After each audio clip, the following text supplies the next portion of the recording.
details don't matter. It's out of here! A monster shot. And the headlines don't matter. And believe it or not, the Yankees are important to the whole nation. It's only one thing that truly resonates, and that's who owns New York. Welcome to the 2026 Subway Series.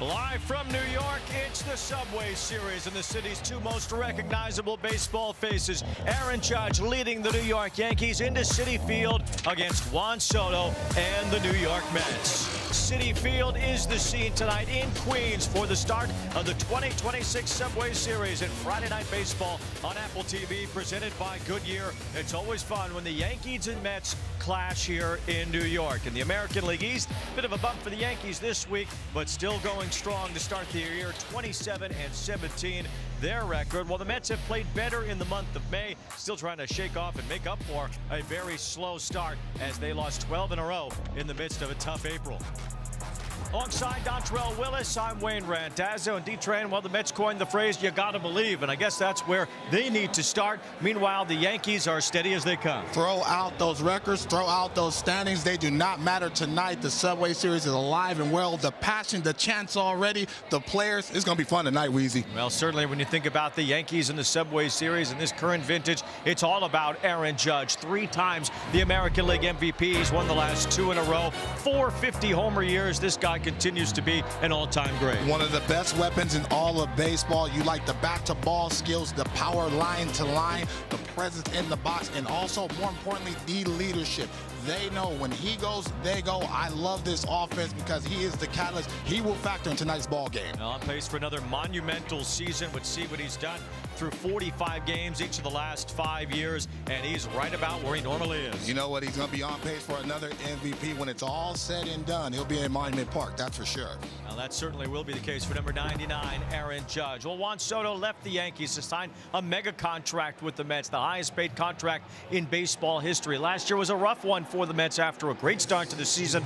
This year, they're hoping that a slow start will lead them to the promised land led by Soto. Well, he's another catalyst. You're looking at 2 of the faces of the game, rightfully so. You see what Juan Soto does. He also has line-to-line power, but he can steal bases. He can impact defensively, and I love that he's a guy that is patient. He is someone that is compared. When you start getting compared in black and white, you are doing some serious damage, Wayne, and I love it. He looks to be getting healthier. They need him to be that catalyst and also that leadership, and you see where the war is. That's why these 2 guys are the faces of the game. Now, side by side, superstars beyond compare. Aaron Judge for the Yankees, Juan Soto for the Mets. And the Subway Series about to get underway in this 3-game set here at Citi Field. Certainly an important series for the Mets to get going. Clay Holmes is their starter tonight. Cam Schlittler, who's been incredible, is on the mound for the Yankees. Heidi Watney will set us up with our pitching matchup coming up in just a moment. Hats off to you.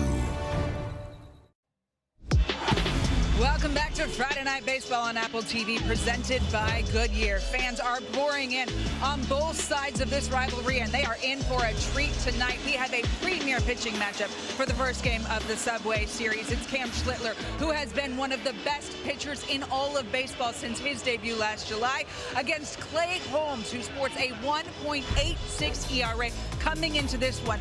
Both pitchers are tops on their staff this season. The Yankees could see this coming from Schlittler after his start against his hometown Boston Red Sox in the AL wildcard last October. He went 8 shutout innings there with 12 Ks, and Aaron Boone said, a star is born tonight. He's a special kid. He's not afraid. He expects this. That last lack of fear has permeated his stint in the big leagues so far, to the tune of a 2.18 ERA since making his debut. That's second only to reigning NL Cy Young winner Paul Skeens in that span. On the other side is Clay Holmes, who went over from the Yankees to the crosstown Mets, and he signed here in part because they were going to give him an opportunity to start, and that's what he wanted. Holmes has found a ton of success in that role, especially this season. He's given up just 2 runs or fewer in all 8 of his starts this year. That's the longest streak by a starter to begin a season in Mets history, besting Johan Santana and Nolan Ryan, so some pretty good company there. Holmes has never faced the Yankees in his career, but you got to bet he is amped up to face them here tonight in Game 1 of the Subway Series. We've got a good one for you. The 30th edition of the Subway Series kicks off here tonight. Lineups and first pitch right after this quick break. When it comes to travel, you're a winner. 2 stadiums and 1 subway system. Baseball is a necessary part of our lifestyle in New York. New York City truly being the baseball capital of the world. Malecki gets his first complete game shutout. I don't know that I've seen Paul O'Neill quite that emotional on a home run during the regular season.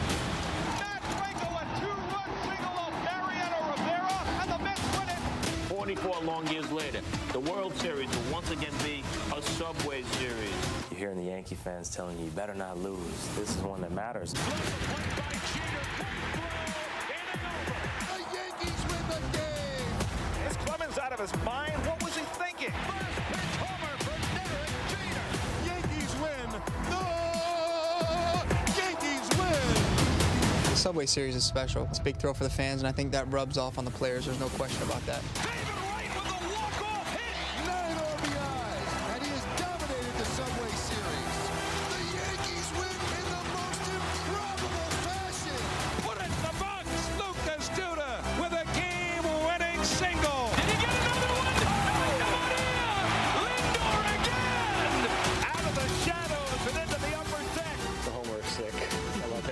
I don't hit that many.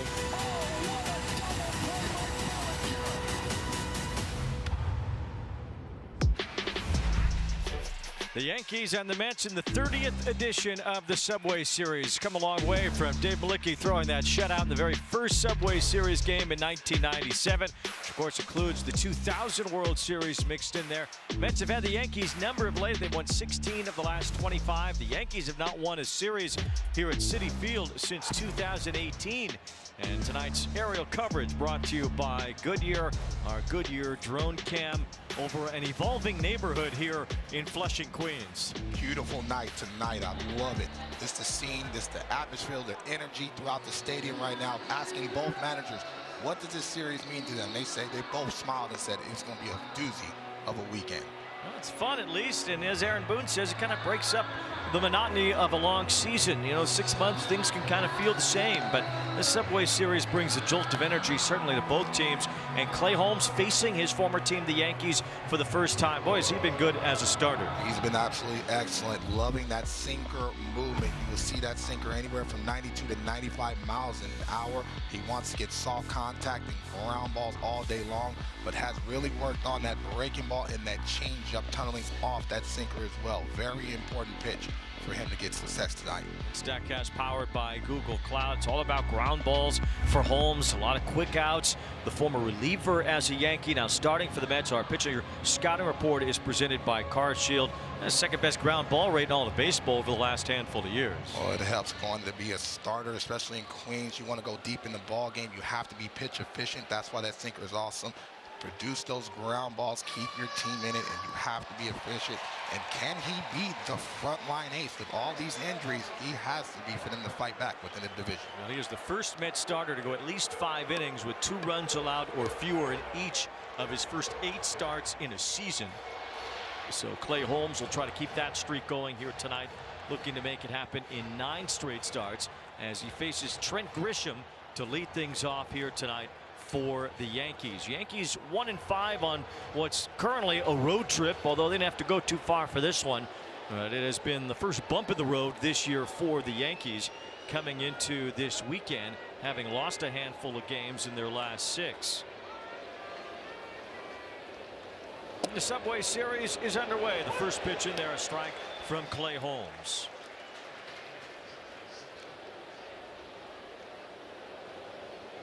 Grisham had a career year last year. He slugged 34 home runs, although it was mostly home run or nothing in terms of his extra base hits. He only had 10 other extra base hits all last season, but he sure made them count when he would get a hold of one. Absolutely, and they need him to return to form, hitting 175 in the first 43 games, but 13 of his hits, extra bases. Now Grisham looks at a strike there. Wasn't sure about it. Could have challenged it. Did not. You know, there's so much talk about when to challenge as much as whether or not a challenge will be won or lost. A lot of managers have discussions on when they want to challenge, especially early in the ball game, allowing that manager to keep those challenges, especially late in the ball game, pretty close. Richard might have felt like it was up. 1 ball, 2 strikes on Trent Grisham. And that breaking ball lands at the top of his own strike 3. Now Grisham wants to challenge, but he's going to lose this one. I love that the hitter and the catcher have discussions after every challenge. Adam Beck's don't play umpire. Actually looking at the ABS Challenger powered by T-Mobile, Grisham might win this one. No, he did not. It is strike 3.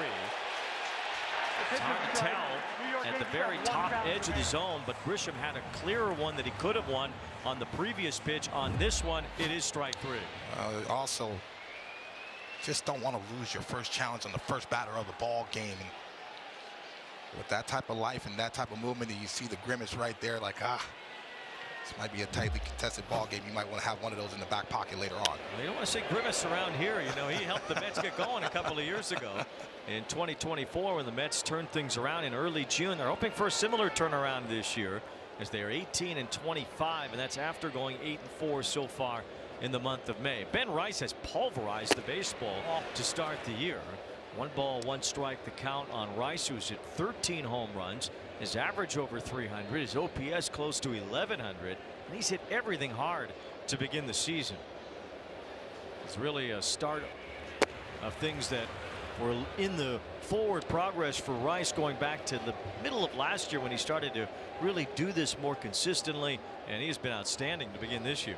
Talking to Aaron Boone, he says he's purely just a stud, and you can see him grow up and really develop as a true power threat in that lineup. 3 balls and a strike on Rice. If you ask Aaron Boone, he is not surprised whatsoever about what Ben Rice has turned into as an offensive player. He's playing first base pretty much every day now. They still work in Paul Goldschmidt against left-handed pitching, as Rice fouls one away, and it's 3-2. Rice does a good job of putting himself in hitter-friendly counts, but you see the movement by Clay Holmes. Even though he falls behind, he can throw that sinker middle, and trust him with late life and movement. Rice was a 12th round pick. It has been a development over time here for Rice, who had a pitch up in the zone there and fouled it back. 3-2. Our Yankee lineup presented by BetMGM. It's Aaron Judge batting in the 3-hole behind Ben Rice. So many left-handed hitting options for Aaron Boone against a right-handed starter, and they can flip it a little bit too. I mentioned Goldschmidt. Ahmed Rosario, the former Met, is on the bench for them. So when there is a lefty on the mound, they don't have to be so left-handed dominant as they are here tonight. Judge and Volpe, the only right-handed hitters in their lineup. Long at bat here for Ben Rice after Grisham struck out. This is the 8th pitch coming up from Holmes. Swing and a miss, strike 3.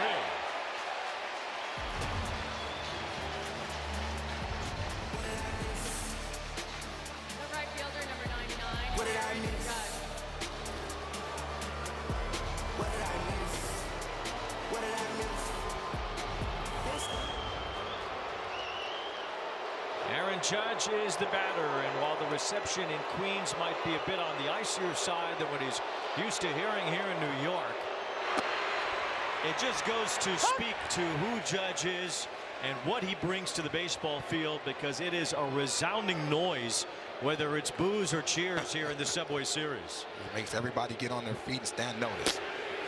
Let's go to the interference. The Yankee fans starting to drown out the Mets fans by chanting MVP. And Aaron Judge certainly will go down in history as that, a 3-time winner of the award. He's going to be awarded first base here.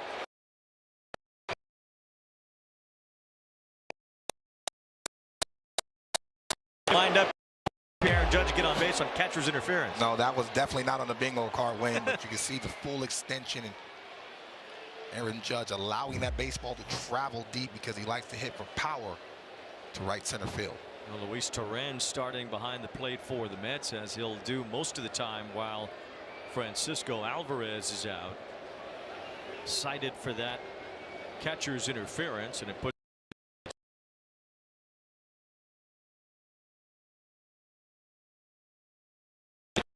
a big fat to go along with it. 5 years, $162 million. Yeah, 2.2 WAR, that's sixth best amongst all position players in the AL, and so he's showing that presence and looks good in a Yankee uniform thus far. That was slugging against them, has the highest slugging percentage all time against them, and has 16 home runs on top of that.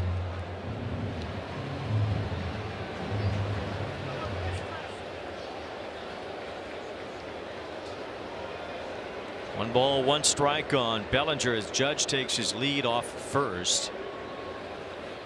Bellinger pops it up on the infield. This is Bo Bichette near second base, and the shortstop puts it away to end the inning. A clean first for Clay Holmes.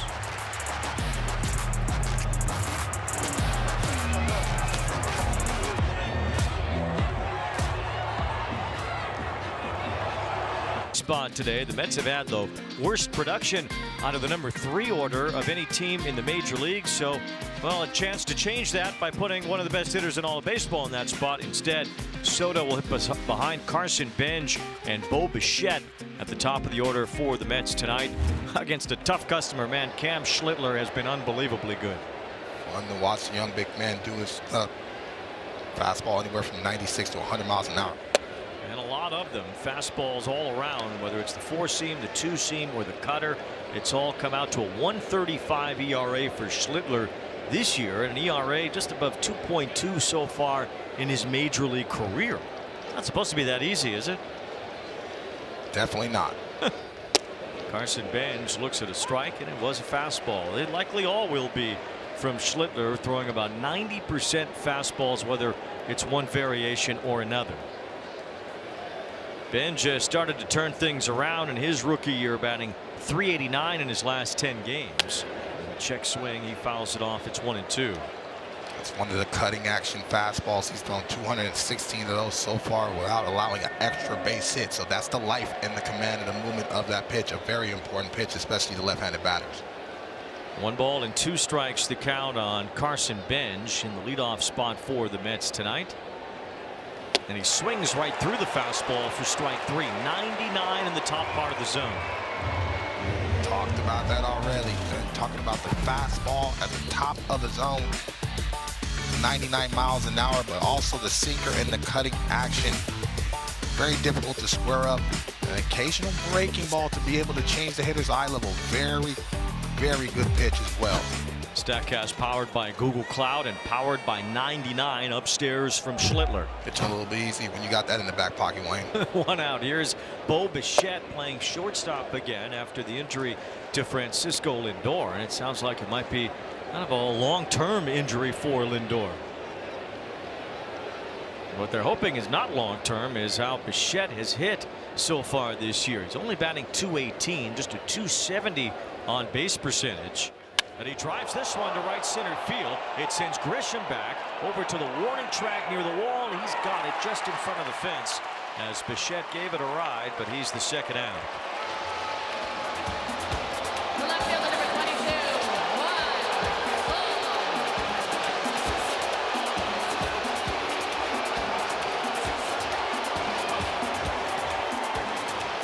Well, the Yankee fans still might feel a bit perturbed that Juan Soto went to the other borough. For the Mets fans, this is their man now. Year 2 out of a 15-year contract for Soto, the richest contract in baseball history. It's such a rich contract, you feel like it'd be tough to break. You know what? This is just a New York hello. I'm used to hearing these New York type of hellos, and they don't boo people that aren't important. Even Juan Soto gets a little smile out of that. This is a great atmosphere. Mention number 3 batters for the Mets have not given much production. Just a 506 OPS. They would be historically low if it stays that way. But if Soto's in that 3 spot moving forward, it won't stay that way. Well, he has not been quite the same since coming back from the calf injury that briefly put him on the injured list. He did hit a home run in the game yesterday, one of the 5 that New York, the Mets, slugged out against the Tigers yesterday. We know he's locked in, taking pitches, putting himself in hitter-friendly counts. Very important for Juan Soto to not only show the power production, but also set the table for Vientos and company. Mets are 3-12 in the games that Soto has missed this year. That's the meaning of valuable. And Soto looks at strike 1 from Schlittler. 48 home runs so far as a Met. Pete Alonso is the all-time Mets leader in homers now. Well, if Soto sticks around 15 years, it'll likely be him by the end of it all. And a big cut there on a 3-1 pitch. This was the blast yesterday against the Tigers. Allowing that baseball to travel deep and showing that type of power to big man land. You're hunting fastball, but you're reacting to the off speed, elongating that swing, and still strong enough to hit it out of big man land. Check swing. Strike 3. Soto said to have gone around by Dan Iasonia, the third base umpire. And Cam Schlittler has a 1-2-3 first. He strikes out the great Soto to end the inning.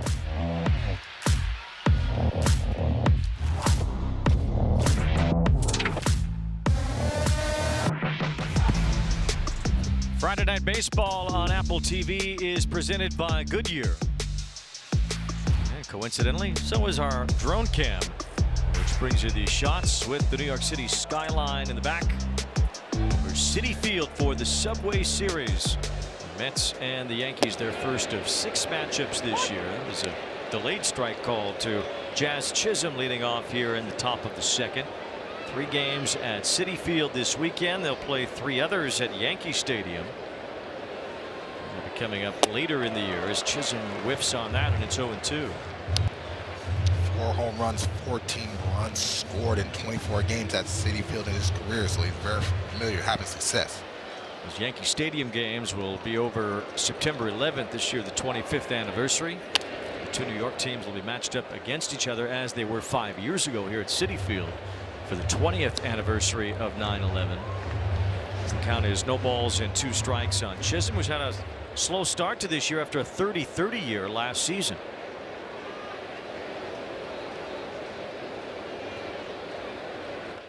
Ground ball up the middle. It backs up Bichette onto the outfield grass. His throw skips past Vientos. Chisholm diving in head first is safe. And the Yankees have their first hit of the game. It's an infield hit for Chisholm. Yeah, a little bit of top spin caused Bichette to really go deep in the hole and try to spin around and make that throw. Jazz Chisholm hustling out of the box, so this was going to be a bang-bang play. Jazz Chisholm getting dirty. I told you it was going to be postseason next, Wayne. Whatever it takes to get on base and really get their offense going, that's what you're going to do.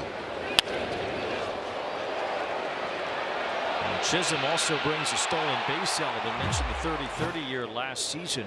He had 40 steals a couple of years ago. And Holmes has been tough to steal off of, and you figure with Holmes and Torrens, that's going to shut down most running games. Strike 1 call to Ryan McMahon playing third base. Especially with Torrens behind the plate, 43% caught stealing rate since 2024. That's the best in all of baseball. That's the best by a mile at that. It's 1 ball, 1 strike on McMahon, who's hit the ball hard this year. Still does not have a lot to show for it, hitting 196. He hasn't hit much as a Yankee after being traded from Colorado last July. Held his swing, and it's 2 balls and 1 strike on McMahon. Aaron Judge is going to produce. Ben Rice has been phenomenal. Cody Bellinger has been a presence, but the bottom of their lineup really has to show more consistency, especially to hold off and try to win that division. 2 balls and 1 strike on McMahon. And a swing and a miss. As Holmes rides that sinker to the bottom part of the zone, gets so many ground balls with that pitch, throws it a lot. He's developed some other weapons, though, to get left-handed hitters out as a starter. Very important. I said it in the open about throwing that changeup, tunneling off, and that changeup's anywhere from 86 to 88, but looks just like that sinker at 94 miles an hour, and that's going to be an important pitch, especially try to get the lefties in this Yankee lineup to roll over. Well, certainly his favorite pitch. He's thrown it 16 times already today, as he just misses there with a curve to make it 3-2 on McMahon. Man does strike out a lot, so if the Yankees have any thoughts of running Chisholm here, it'd come with a risk of a strikeout, throw-out, double play. Big lead at first for Chisholm, and Holmes throws over.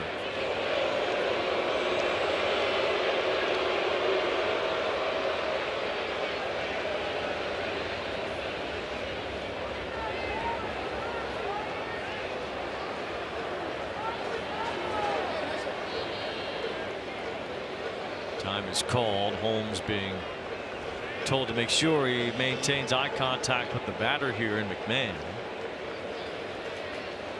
Cat and mouse game between Holmes and Chisholm, trying to avoid that jump. Also got to focus on the batter.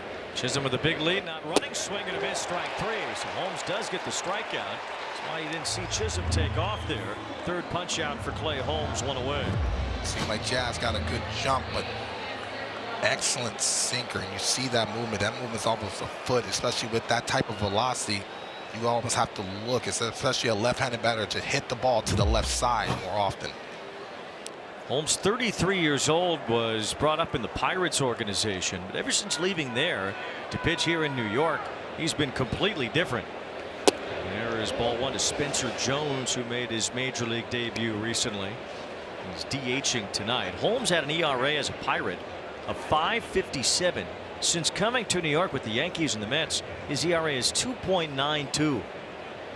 Total transformation since leaving Pittsburgh, as Jones fouls one off.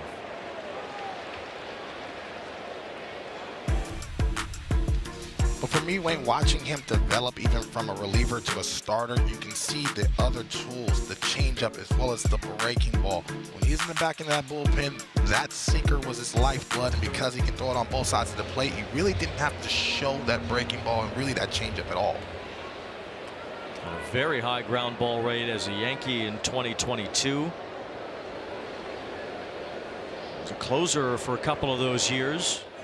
Jones is chopping at first. Vientos with the backhand. Look to second, but he'll get the sure out at first with Holmes covering. It seemed like Vientos didn't trust his grip on a play at second base. Instead, he gets the out on Jones. 2 down. But see, that's the little things that the Mets have to do to continue to play winning baseball. A couple weeks ago, Vientos might try to grip that and try to fire that.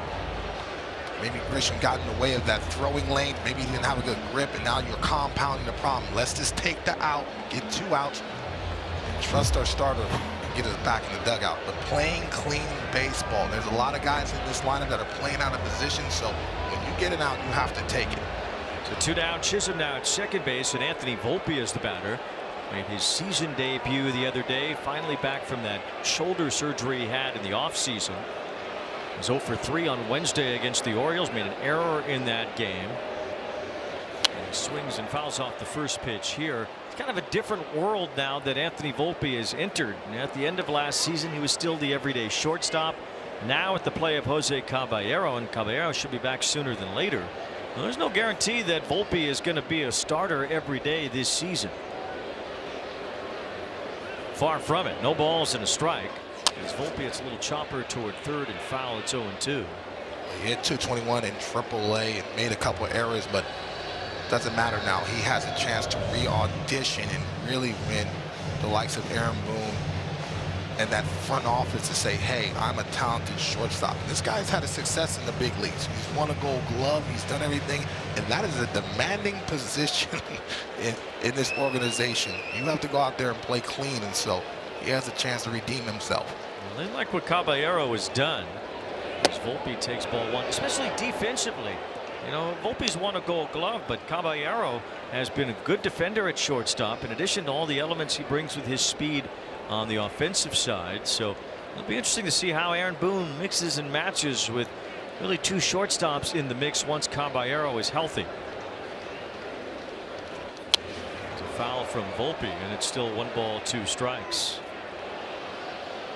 Volpe had his fair share of extra base hits last year. Just all the hits in between were few and far between, and that average sunk to 212 last season for Anthony Volpe.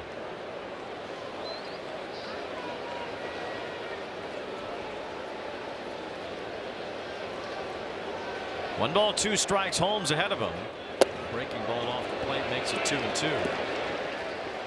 Better take, especially from the young man trying to produce and chasing out of the zone pitches he can't handle. And so when you're watching a young man, you want him to reemerge with confidence. And sometimes he doesn't look like he's confident at the plate or at the shortstop position, but good take by Volpe. Waves and misses at that strike 3. The opposite of a good take that time. 4 strikeouts, 2 in each inning for Clay Holmes, and it's still 0-0.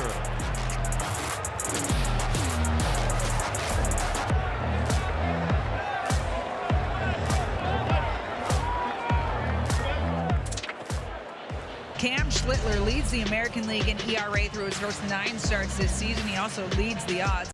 I asked Aaron Boone if he expected this from Schlittler.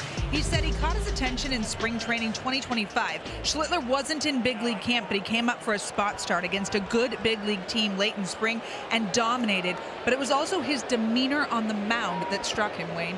Mark Vientos, the first man here in the second, pops up the first pitch from Schlittler. Rice is over near the Yankee dugout, or the Mets dugout rather, and he juggles it, and he could not make the catch. Looked like Rice had a real shot right over the top of the Mets dugout on the first base side. And as that ball went in and out of his glove, Rice left frustrated that he couldn't grab it. Yeah, he gave a couple glances to see how much room he had and fumbles it and catches it all in the palm and bounces out the last minute. And I think he was trying to anticipate really that guard railing hitting him in the ribs. Looks like me when I'm messing with the hot pockets out there. There's a line drive left center field. Grisham going back for a long run as he reaches to make the catch.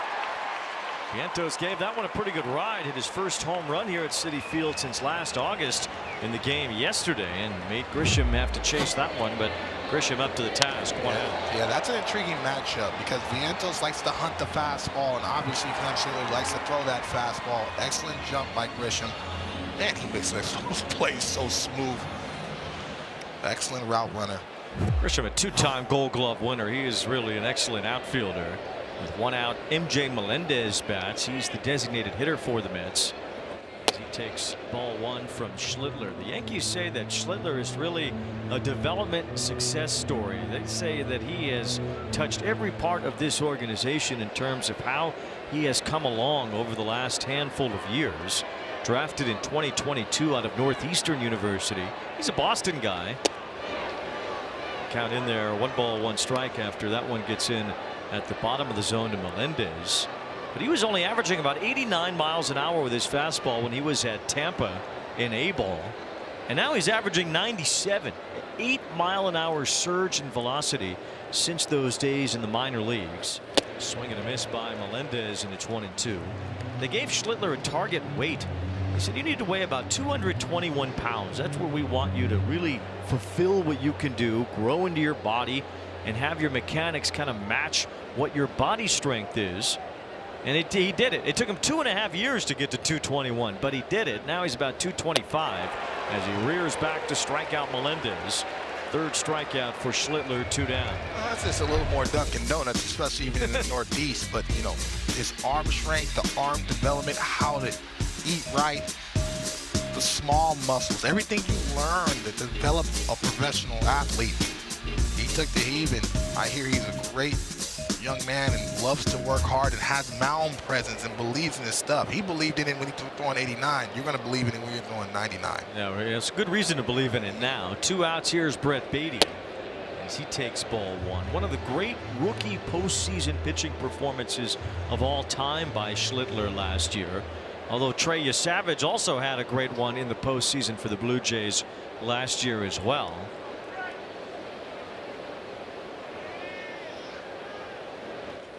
Beatty could not hold his swing. 1 ball, 1 strike. And there have been more instances, it seems like, in the last 5 years or so, where rookies come up, whether they're pitchers or position players, and they fit right in and they get to the top of their craft a lot sooner than it seemed like how it used to happen. Give a good eye to the scouts and really development, really the mental aspect of the game to say, hey, young man, you need to be a factor in this game. Well, I think some of it is technological. That's what Schlittler says, is that, you know, hooking him up to all these things and tracking every single thing that he did. And movement preps, everything, very important. It made Schlittler get better to a point where maybe he wouldn't have been able to do that a decade or more ago. And then he gets to the big leagues and he's ready. 2 balls and 2 strikes on Beatty, and he's been nothing short of dominant as a major league pitcher. 2.28 his ERA in 23 starts. It's even lower than that if you count his 2 postseason starts last year, including that gem he spun against the Red Sox in the wild card. 2 balls, 2 strikes on Beatty, and a foul at home plate keeps it 2-2. Another thing I like about him, even though he's a bigger guy, the windup is repeatable. It's controlled. It's under his pace, and so that's also part of the development to get the maximize the throw. Brett Beatty has settled in at third base, his natural position, with Lindor out and Bichette moving to shortstop. He fouls one away, and it's still 2-2. Beatty had a really good second half last year for the Mets. Has not quite carried it over to this year just yet, batting only .220.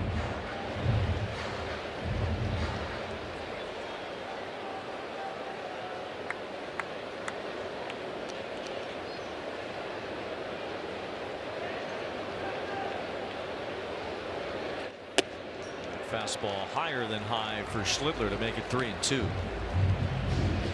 Beatty has turned it up lately. Second half, he had .290 last year.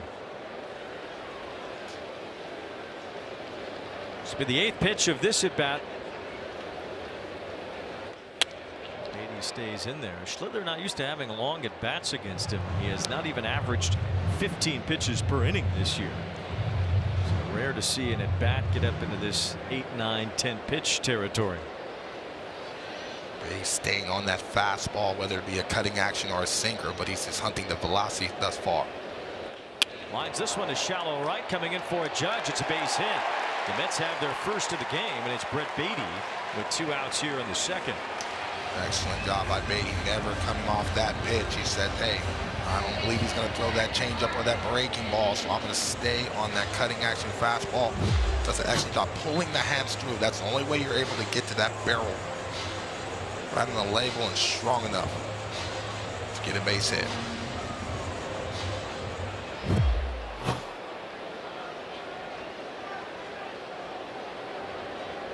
Here is Marcus Semien batting in the number 7 spot, the veteran Gold Glove winning second baseman. As he fouls one off, 0-1. Semien's played every game so far as a Met, and that's no surprise. Semien has been remarkably durable in his career. Last year he missed some time. It was the first time since 2017 he played fewer than 159 games in a season. Pops this one up toward the right field line. Aaron Judge with a long run. Chisholm as well. Judge over near the screen as it lands off the screen in foul territory.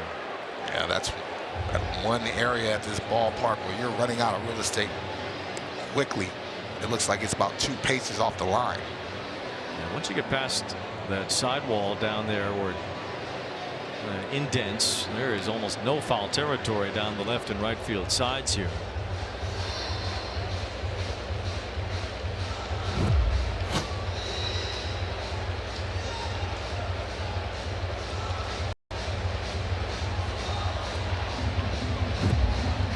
No balls and 2 strikes to count on Semien.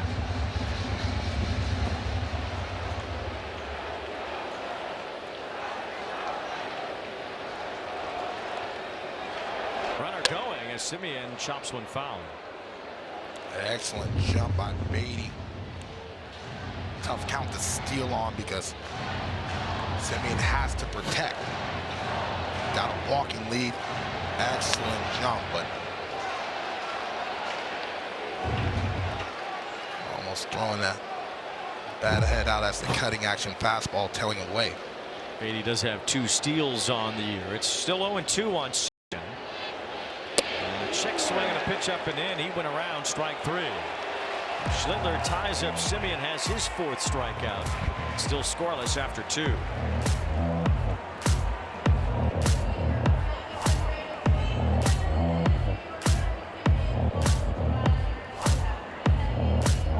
There, he makes a catch. Ball game over. World Series over. Yankees win. The Yankees win. The iconic catchphrase of the late John Sterling, who passed away earlier this season. Austin Wells leads off here in the 3rd. Weird to be here for the Subway Series without John Sterling, who had a memorial service this afternoon. What an all-time great voice, one of the great characters in a baseball broadcast booth that's ever lived. We saw Susan Waldman here earlier on the Yankees radio side. John and Susan, the legendary combination, calling so many Yankee games together, and it's just odd to just be here with the Mets and Yankees playing and not have John here. The voice, I mean the cadence, the pulse of the team, all those great calls. I mean, there will never be another John Sterling ever again. And there's Susan working with Dave Sims on Yankee radio. She knows she's smiling for the camera. She always knows with the camera. Lovely. 2 balls, 2 strikes on Austin Wells. Almost feel like a patriarch and matriarch of Yankee baseball, John and Susan. John is certainly missed. 2 balls and 2 strikes on Austin Wells. And working on Mets radio all the years with Howie Rose and Chris Majkowski, the Mets producer. Madge used to like kind of guessing what show tune John would reference for a new Yankees home run. You know, whenever the Yankees would get a new player, Madge would kind of bring out the notebook. Here's a drive center field off the bat of Wells. It's Ewing back out near the wall, and he makes the catch as Wells flies out to deep center. But he kind of write a few show tunes down and try to get on John's level, try to match him after John's 36 seasons as the radio play-by-play announcer for the Yankees, called all those consecutive games, and just an out-and-out icon in the Yankee lore. Infectious smile, the storytelling, not only just about the Yankees, but the game of baseball. And those 12 sports Emmys, I think that's a little light. I mean, he can at least have 15 to 20 because of his impact, and not only in Yankee lore, but in baseball. Here's Trent Grisham taking ball 1 from Clay Holmes. And with these 2 starting pitchers tonight, I don't know if anyone's going to hit one high, far, or gone here with Schlittler against Holmes, both at the top of their game right now. Like we talked about in the open, you're seeing the fastball command and the life and the movement from both starters, but also now you're going to see Holmes be able to start to mix in that changeup and that breaking ball. Remember the backstop from Holmes. And the count 3 balls and no strikes. Mentioned Holmes has gone at least 5 innings in all 8 of his starts, giving up 2 runs or fewer in all of them. A few more pitches than normal against the Diamondbacks his last time, over 100 for the first time this year. That's right in there to get back in the count on Grisham. It's 3-1. I think both these lineups right now need to start trying to think and look to the opposite field. Both these starters have done a good job of staying away from the team's power. Fly ball to left. That moves Soto over, jogging toward the line. He makes the catch for out number 2.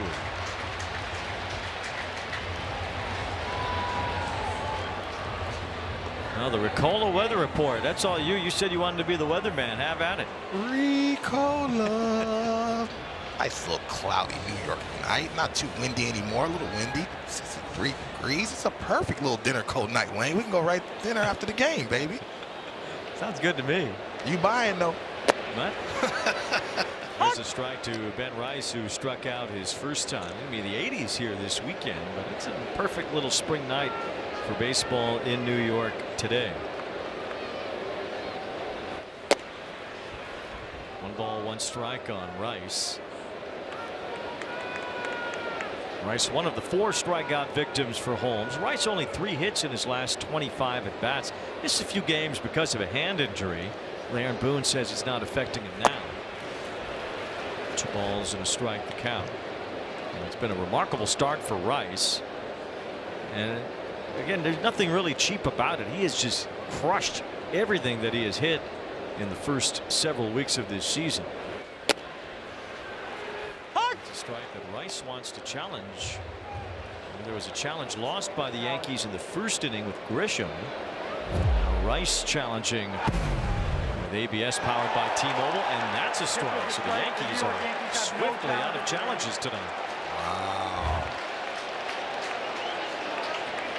He gave a glance to Torrens and know what I'm doing back here, young man. It's a tough one. No question about that with Torrens behind the plate.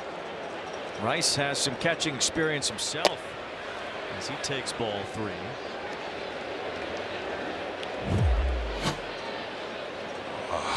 I forgot the keys on the table. Look. And Aaron Boone saying, I told him not to forget the keys. There's a line drive base hit, but Ben Rice continues to strike the baseball. 105.8 off his bat for a 2-out single. He's been doing that all season long. You make a mistake, especially to the pull side, he can do that. You might be able to guess. Judge is up. Temperature goes up a few degrees.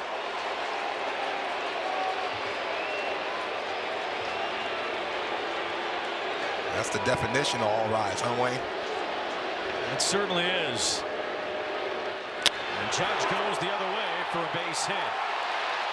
Rice around second base has to hurry back as the throw from Benj comes in behind him, but it's back-to-back singles for Rice and Judge, and the Yankees have 2 on with 2 out. I love that shot right there because that's the banter between the Mets and the Yankee fans, but this is a sinker, middle, and that's right in his wheelhouse. Rice giving a little check to try to challenge that throw from Benj, but Benj has an excellent throwing arm. Brings up Cody Bellinger, who's been a good RBI man to start the year. It's a strike at the top edge of the zone. Bellinger 29 runs batted in, hitting .350 with runners in scoring position.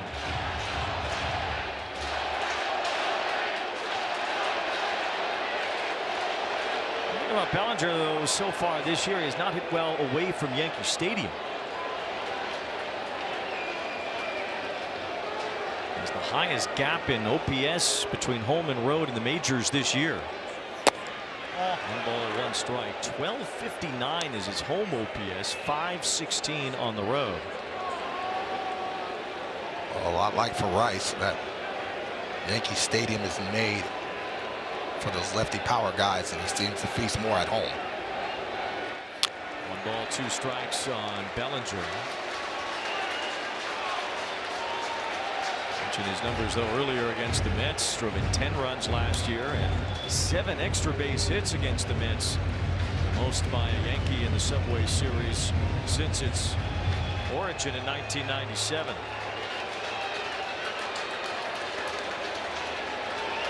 One ball, 2 strikes, back-to-back hits, giving the Yankees a 2-out threat.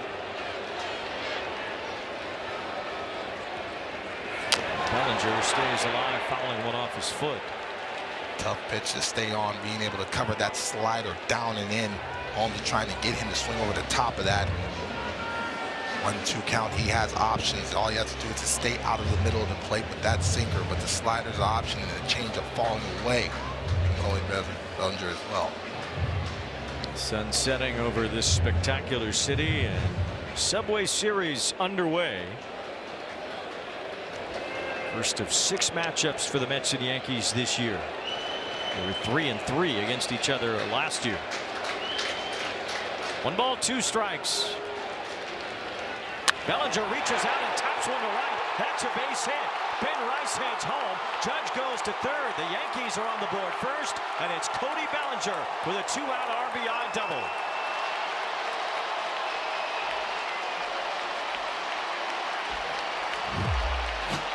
When they have success, this is the 3 guys that does it. Excellent pitch by Holmes. Better piece of hitting by Belly. elongating that swing, recognizing mid-flight that pitch is down and not over-swinging, just trying to barrel it and put it in play.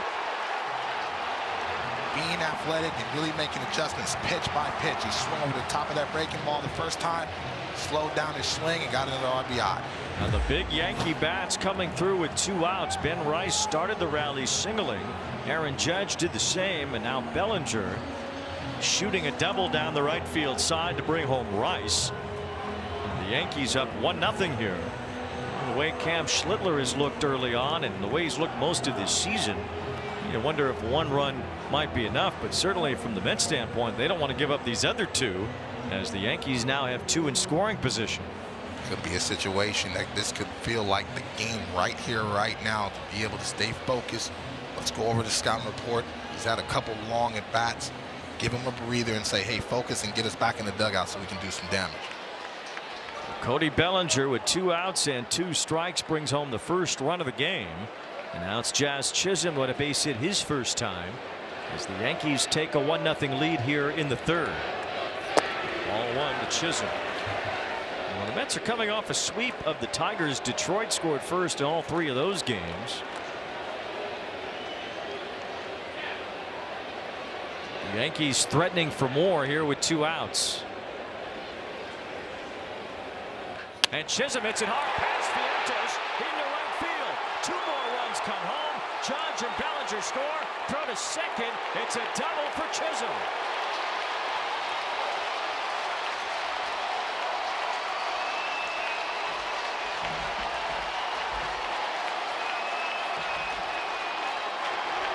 You see the athleticism, Wayne, and really the excitement. Another sinker, middle. Jazz is all over that pitch. And he's thinking 2 right out of the box.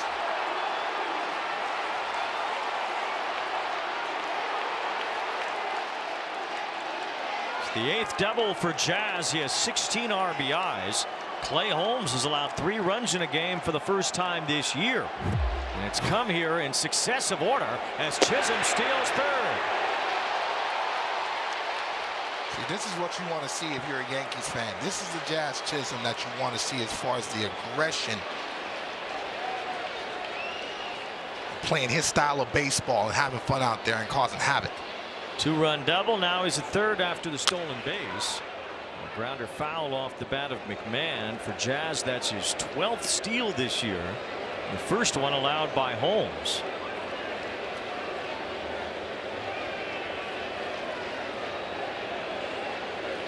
This all was happening after the first 2 men were retired in this inning. 3 runs on 4 hits on 4 straight batters.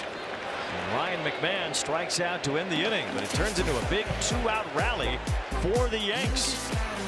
Ben Rice singled, Cody Bellinger with an RBI double, and Jazz Chisholm brings home 2 as the Yankees take a 3-0 lead at Citi Field.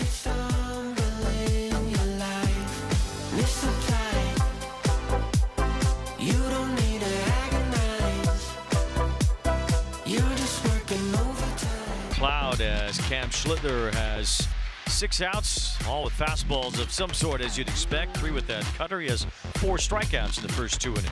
Yeah, to me, that cutter is his best pitch. Has the life and the movement at the top of the zone. Very difficult pitch to barrel up, whether you be left-handed or right-handed. Doesn't matter. Well, A.J. Ewing is a left-handed batter, and he's at the very beginning of his major league career. His first series against the Tigers went very well. As he punches one foul, Ewing had his first major league hit, a triple, in his big league debut against the Tigers, and yesterday hit his first major league home run. 21-year-old has brought a lot of poise along with him.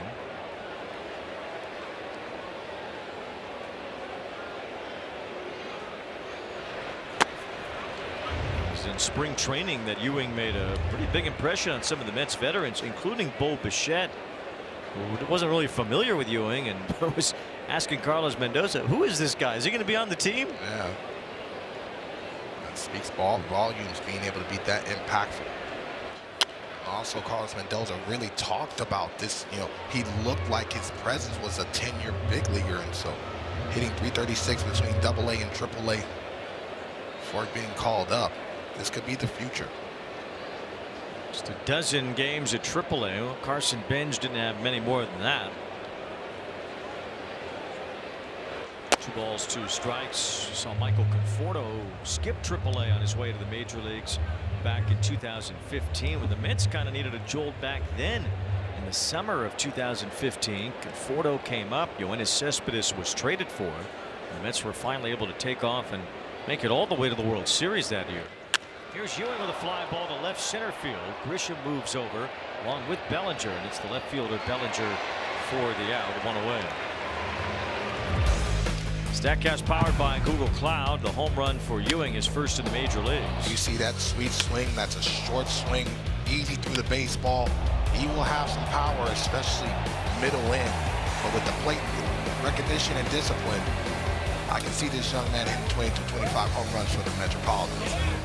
Well, they know he's going to spray the ball around and find his way on base. He's a good base stealer too. So it'll be interesting to see A.J. Ewing blossom here over the next few weeks. Ball 1 to Luis Torrens, batting in the number 9 spot. The Mets radio booth tweeted about Ewing's triple in his major league debut, being the first 3 by Ewing in New York since 1997. Stop it. Respect my man over there. Respect Patrick. That's my guy over there. You respect him. Well, I guess it was 3 and 1 when he got all 4 yesterday. Big man. Don't do that. 1 ball, 1 strike on Luis Torrens. The Knicks got a real chance to win the whole thing this year. And listen, you see how they bounce around here when they win a series. They win it all. Watch out. They are in the Eastern Conference Final, waiting for the Cavs and Pistons to have a result. 1 ball, 2 strikes on Luis Torrens. Look at the bulk of the playing time behind the plate for the Mets, with Francisco Alvarez suffering a knee injury. Needed surgery on his meniscus. It's usually a 2-month process at least. Yeah. Couple key guys in that Mets lineup down for a significant amount of time, and so that's why you're seeing some of the young stars clock speed up and try to be impactful. But I love what Carlos Mendoza talked about. He said next man up, and talked about this experience of learning how to manage and deal with adversity from Aaron Boone. Still 1 ball, 2 strikes on Torrens. Mets injuries have been plentiful, although guys with injury pasts on that list. Lindor almost never misses time, but he's out. Jorge Polanco, Luis Robert, a couple of free agent, or in Robert's case, a trade acquisition. A couple of veterans brought in that aren't available right now.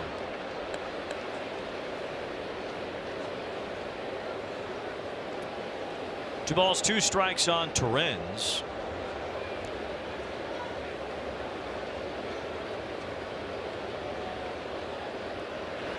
Hit sharply up the middle. Might have kicked off of Schlittler. Backhand by Volpe, and his throw in time. That hit the foot of Schlittler and redirected out to Volpe. He made a nice play off the carom. Hopefully, tricky area, especially you don't want to hit it above the foot. It sounds like it caught the foot, but great focus by Volpe to be able to make that backhand play and throw. Schlittler got hit in the leg by a comebacker in his last start, which was against the Brewers. He still put up 6 scoreless innings in that game. See, that's old school Volpe right there. This was that play off the bat of William Contreras, kind of similar, except this one hit him a little higher up on that leg. And I think once that play happened, that was the fear of Aaron Boone. That's why he sprinted right out of there. Check up on the big man. Schlittler was okay then, seems okay now. 2 up, 2 down here in the 3rd inning as the rookie Carson Bench will stand in. Schlittler's still kind of trying to feel that out. I don't know that he's totally comfortable just yet. Bench has looked more comfortable as a big leaguer of late. Takes ball 1 from Schlittler. Bench hit his first major league homer on opening day.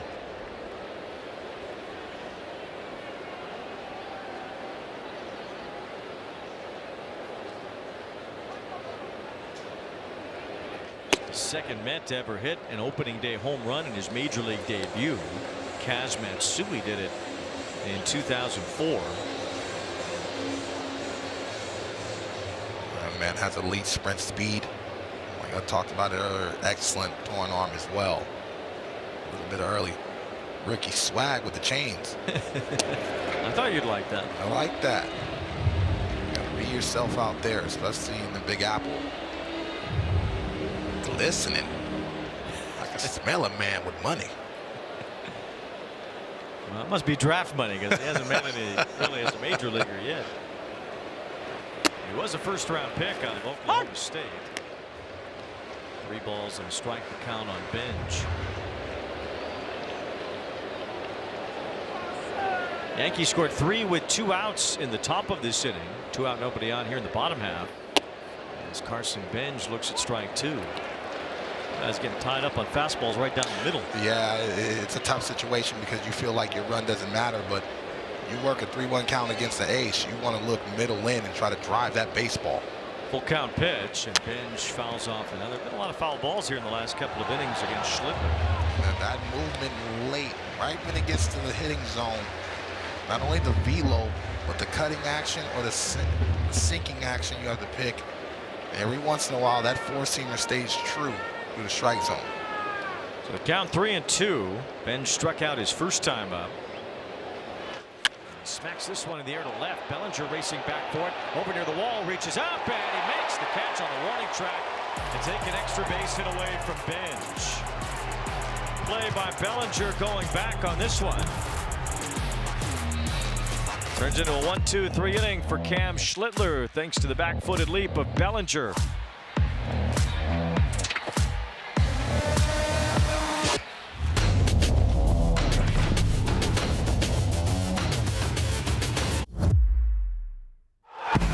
It's time for a Sage manager interview here with Carlos Mendoza. Clay Holmes, second time through the order. They had some pretty good swings off him. What'd you see there? Yeah, you're exactly right. You know, the first time through the order, the sinker, getting ground balls, the way he's mixing pitches. But the second time through, started with Rice, putting together a really good at-bat, followed by Georgie. And then you got to give credit to Bellinger because I thought Clay executed that breaking ball and he just went down there and got it. Just got to keep going here. You were the bench coach for Aaron Boone. What's the biggest thing you learned from him? Staying consistent, caring about people, the personalities, and just stay true to yourself. All right, thanks, Carlos. You got it. Carlos Mendoza said that all really came in handy for him a couple of weeks ago when the Mets were at the height of their losing streak, and there were a lot of calls that Carlos Mendoza might be losing his job. You know, look around the league, and Alex Cora did lose his job as the manager of the Red Sox. Rob Thompson did as the manager of the Phillies. So with the Mets in a similar situation as those two teams, there was some thought that Carlos Mendoza might be next. That hasn't happened. David Stern says it likely won't as Jones hits one off of Holmes, and he'll have an infield hit. So a couple of line drives off of pitchers here, and Spencer Jones has his second major league hit. Ooh.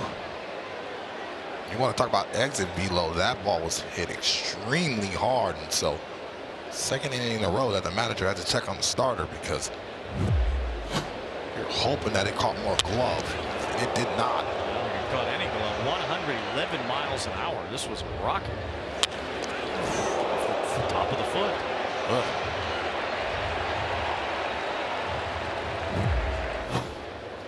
Holmes trying to get some feeling back in that foot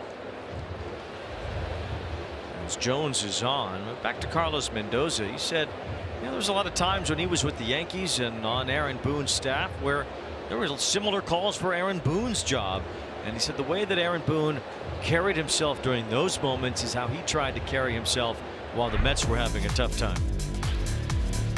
When you have reverse times in a locker room, you have to look to the coaching staff and the manager. And if he's all over the place emotionally, more often than not, you're going to have dysfunction in that locker room. And that's one thing that's Aaron Boone's strength. He's always going to back his players. He's always going to keep it cool and collective and really keep those conversations individual and small when you have a level of expectation and players aren't playing up to that. And so they were super close, and I believe that's a strength because there's ebb and flows in baseball. Baseball's such a long season. You're going to have some losing streaks. You're going to have some injuries. But if you're consistent every day, more often than not, your captains, your leaders will set that same tone.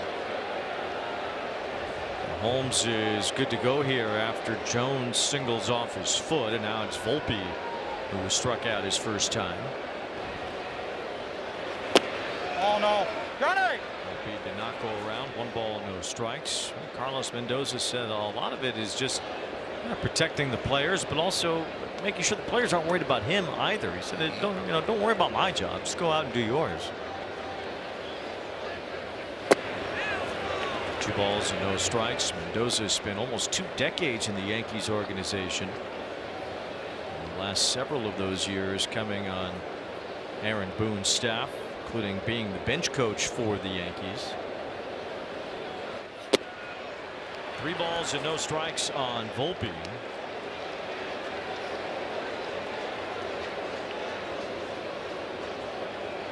Infield hit by the 6'7" Spencer Jones, as he's at first base, and now Volpe at second base after Volpe draws a walk. What are those moments like right after you get hit by a comeback, especially one that had some steam on it? Especially the lower half. If you're still feeling some pain right now, you're not landing the same way.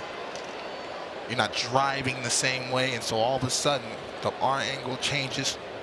You're not comfortable, and especially for 2 starters that are big, the lower half consistency is key for them to be able to go downhill and keep their arm in the same slot with those strikes. First 2 Yankees are on in this 4th inning as Austin Wells takes ball 1. And 6 of the last 7 Yankees that have reached safely since there were 2 out, nobody on in the 3rd. 4 straight hits brought in 3 runs. Now 2 on, nobody out to start this inning. It's 2-0 on Wells. 6 straight balls since he's been hit, and so now he's starting to search for the strike zone. And Yankee hitters are doing a good job of putting hitter-friendly counts. It's already a 3-0 hole, pretty sizable when you're thinking about facing Schlittler. And any more than that, and it becomes a real tall task here for the Mets, even though it's still early in this game. Wells is going to be selling out, hoping that it's a sinker middle. It's 2-1 now on Wells. And it was. He didn't swing. 2-2. I'm swinging at that. I'm swinging at that. Especially down middle. Yankee hitters have had a lot of success in that area thus far against Holmes. Swing and a miss, strike 3. Holmes comes back from that 2-0 deficit to strike out Wells. And a big first down in this inning. That's why you swing at that ball pitch before, because all of a sudden you get a little confidence as a starter, and now you're seeing 6 straight fastballs. Excellent breaking ball down. Wells does not see the spin. Brings up Trent Grisham, who is 0 for 2, struck out in the 1st inning.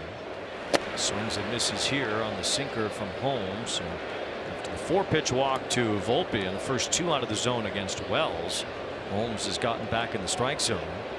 Mets have their bullpen up, and it's Austin Warren throwing.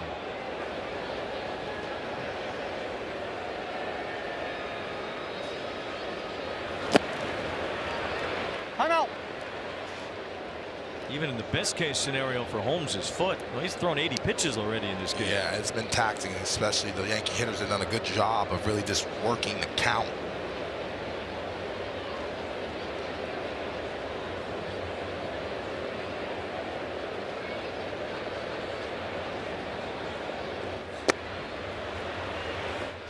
The inside corner with breaking ball from Holmes, and it's 1-2 now on Grisham. Haven't really seen the feel of the changeup and really the landing of the breaking ball besides the first inning from Holmes.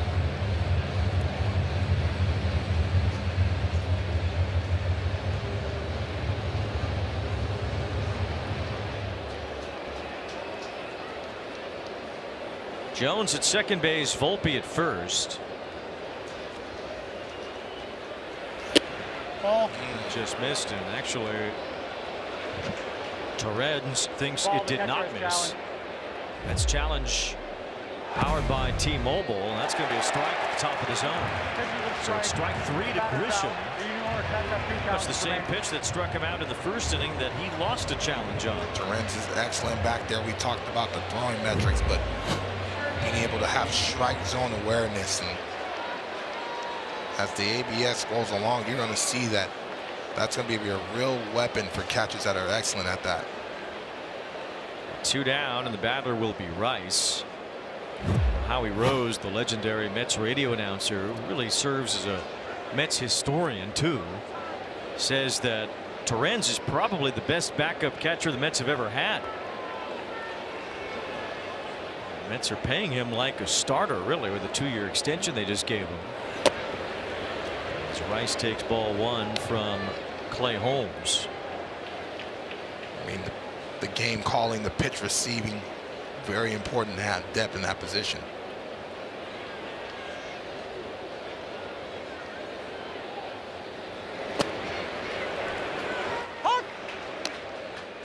There's Howie. Legend. A good number of years sitting next to that man on Mets radio. 1 ball, 1 strike. Howie's retiring at the end of the year. Here's a ground ball to third, is smothered by a slide with Beatty firing it too late to first. Ben Rice legs out an infield hit, put it in a tough spot down the third base line. And now the Yankees have them loaded with Aaron Judge coming up.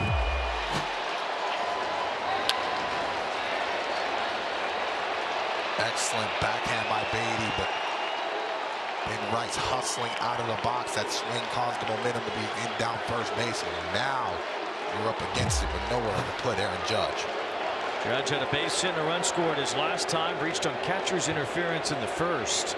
And it's a pop-up to right center field. This will get Holmes out of the inning. Carson Bench is there, and Judge flies out with the bases loaded. The Yankees don't score. They still lead by 3.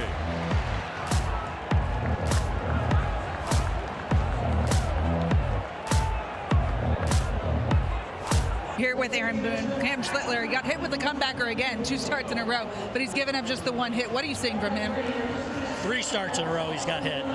Fortunately, this one got a lot of his shoe, and but good. You know, they put a couple tough at bats on him to, you know, make him throw some pitches in some certain situations, but overall feel like his stuff's real good, and he's for the most part executing. Jazz lost an ABS challenge, Ben Rice in the 3rd. How frustrating as a manager to lose both your challenges by the 3rd inning? Yeah, I mean, you know, the second one we got, you know, a 2-1 count there. Probably got to be a little more certain, but there's going to be games like that. It's going to happen. We don't want our guys to shy away from challenging. So, you know, we'll play baseball now. All right, thanks, Aaron. Yeah.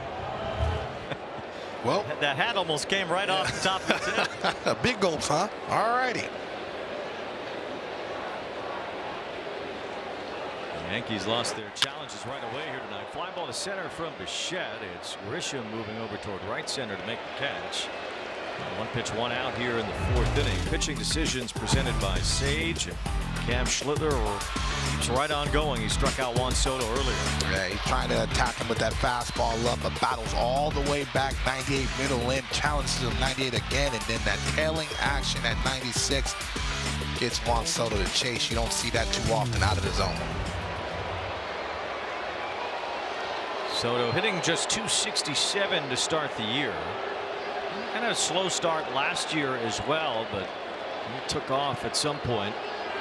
And ended up 3rd in the National League MVP voting. He led the National League in stolen bases last year too. He hasn't run as much so far this year, dealing with some of that calf injury. Caught a ball off his ankle the other day. The ball's in a strike on Soto, batting with 1 out here in the 4th. And that's a called strike, and it's 0-2. Little interaction between the 2 legends already. How you feeling? You missed me yet? Love to see that banter. two superstars going toe-to-toe. Guessing Judge does miss Soto, and Soto might be missing Judge even more. There's not much protection in this lineup for Soto right now. 1 ball and 2 strikes the count. Soto 43 home runs last year, a career high. Had Pete Alonso hitting behind him last season. Well, Alonso's in Baltimore now, and this lineup trying to fill in behind Soto, who strikes out with a high fastball. And I hope he's okay after he kind of twisted around at the end of that swing.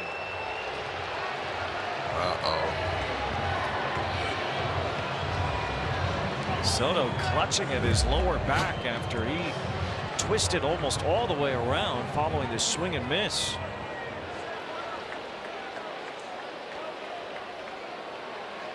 Definitely something to watch for. I don't know if it's the hand or the back, but not good. There's a little bouncer off the bat of Vientos. Schlittler trying to field it. Off balance throw, and what a play! Cam Schlittler slow to get up, but seems to be okay after retiring Mark Vientos with a circus play to win the inning.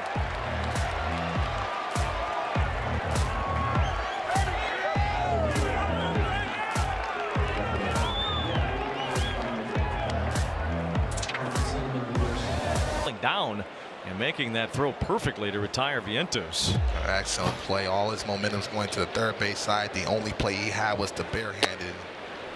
A little bit of down goes Frazier at the end from the big man, but PFP is very important. He falls to the first base side, has to redirect himself, and nice little side-on throw across the diamond. He started falling down. It felt like he had no chance to make that throw as accurately as he did. Pitchers are athletes too. See, that's a tough play, and you know usually the infielders will tell you to eat it, as far as like don't try to make that throw and compound the problem, but at the same time you don't want him to be in the vulnerable position to fall and hurt himself. Well, the good news for the Mets here is that Juan Soto did take his position in left field to start this 5th inning after he got twisted around on a swing and a miss during his at bat in the 4th inning. Soto jogged back out and seems okay. We'll see if there's any residue after that awkward swing when he takes his next at bat. It's Cody Bellinger leading off here in the 5th. Clay Holmes still out there. 1 ball, 2 strikes. And the Mets bullpen is active with a high pitch count here for Holmes. He's allowed 3 runs in a game for the first time this year.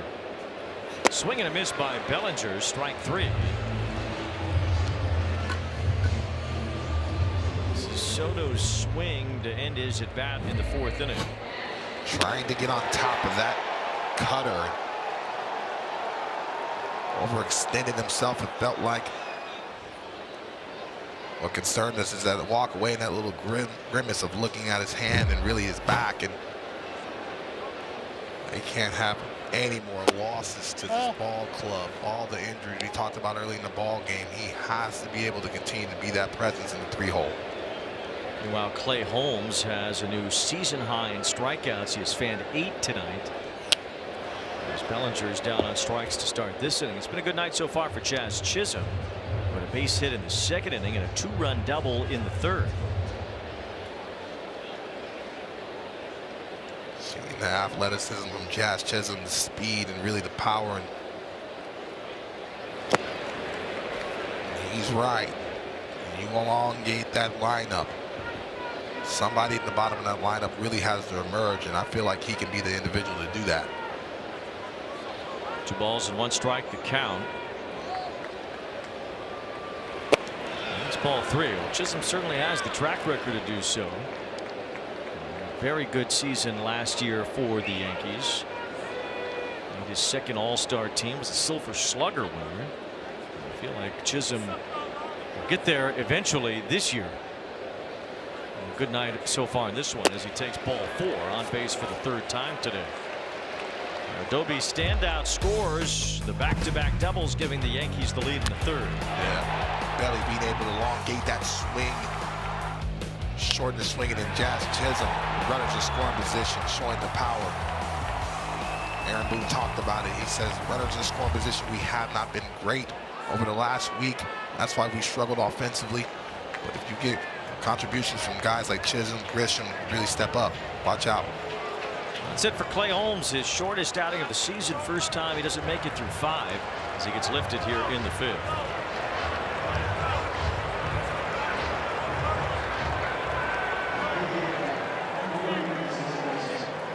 Are on the air.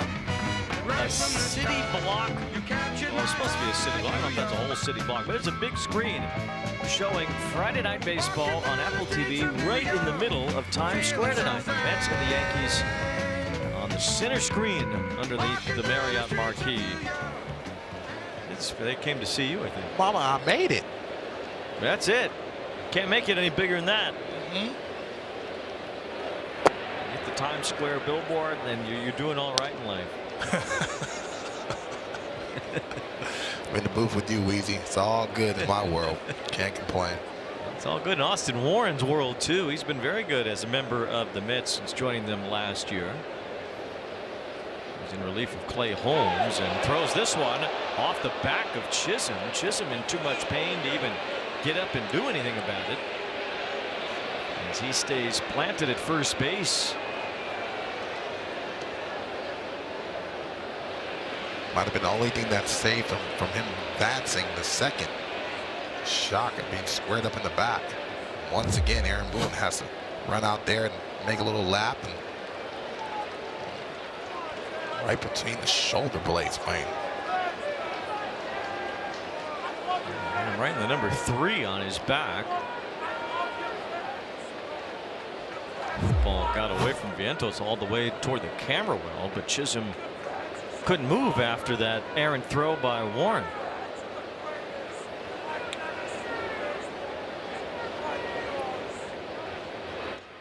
Ground ball to first. Vientos on the back, fires it to second. Chisholm safe. Needed to be a tag play after Vientos got the out at first. So Chisholm is able to advance 2 down in the inning.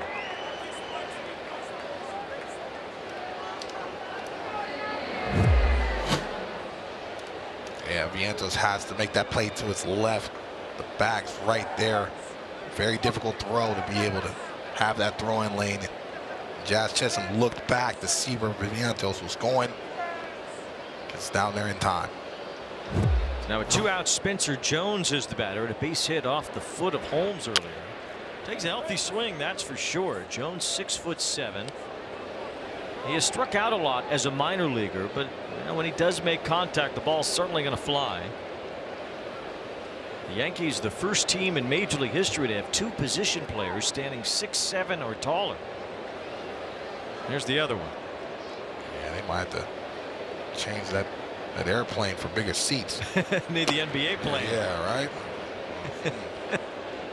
Everybody get lay down seats for that one. 1 ball, 1 strike on Jones. From Southern California, was drafted by the Angels out of high school. Then he went to Vanderbilt, became a first-round pick for the Yankees. Chisholm has to get back to second base. Jones has surprisingly stolen a lot of bases in the minor leagues. He had 35 homers last year, but he also had 29 steals. Big man, but shows a lot of athleticism. Drives this one to right center field. That's a base hit. Chisholm heads for the plate. Spencer Jones has his second big league RBI. 2 hits today, and the Yankees take a 4-0 lead. Could be scary hours, Wayne, when this young man Spencer Jones really starts to hit the ball with some type of confidence. Pitch recognition is there, and Aaron Boone says he had a tough draw facing Mizrowski the first time out, but gets a slider middle. Squares it up, and with 2 outs, Jazz is running on contact. Another RBI with 2 outs. All 4 Yankee runs have scored with 2 outs. Spencer Jones has 2 hits now in this game. And it's been all Yankees here tonight in the start of the Subway Series. 4 runs, 8 hits. The Mets have only managed 1 hit, no runs against Schlittler. It's 2-0 now on Volpe. Clay Holmes has his book closed with 4 runs allowed in 4 1/3 innings. He did have 8 strikeouts, a new season high. His ERA climbs above 2. It was 1.86 going in. He had both starters with sub-2 ERAs. And now Holmes at 2.39 with 4 runs surrendered tonight.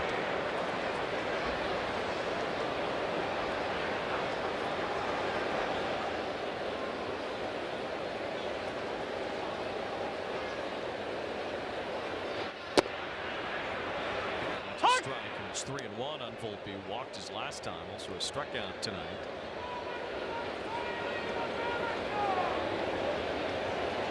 He's going to look to be very aggressive, especially middle end.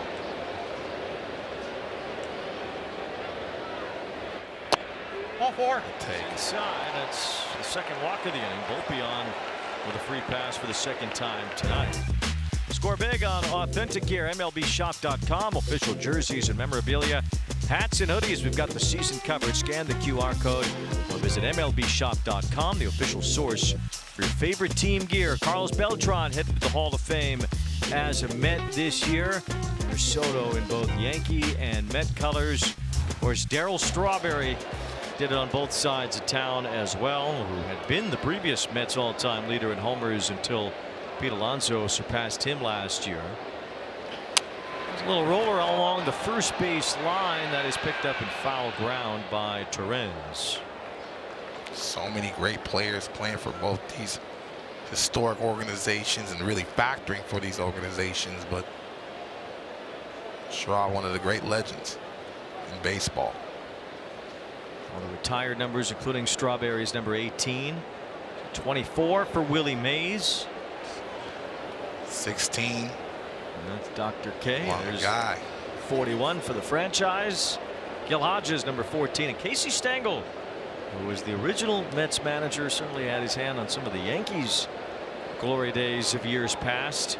Number 37 among the retired numbers here for the Mets. They've retired a whole bunch in the last handful of years. Keith Hernandez got his number 17 retired as well.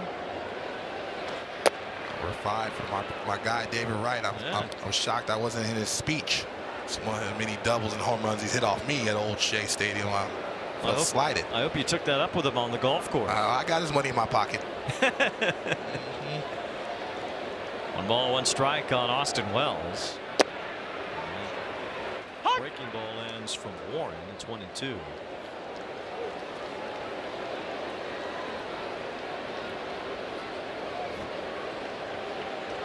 My guy Dave Freed just gave me David Wright's batting average against. It's very high. Very high. Very high. But I got him in my book too. Let me see that. Let me see that number again. I'm not ashamed. That's a big frat. Starts with a 3. Ooh, 359. That's why I always have him pay for dinner. That's why I always have him pay. Get that filet butterfly. Your boy Train. Thank you. 2-2. As Wells goes down looking to end the inning. Another 2-out run for the Yankees. The big man Spencer Jones drives it in. It's 4-0 Yanks.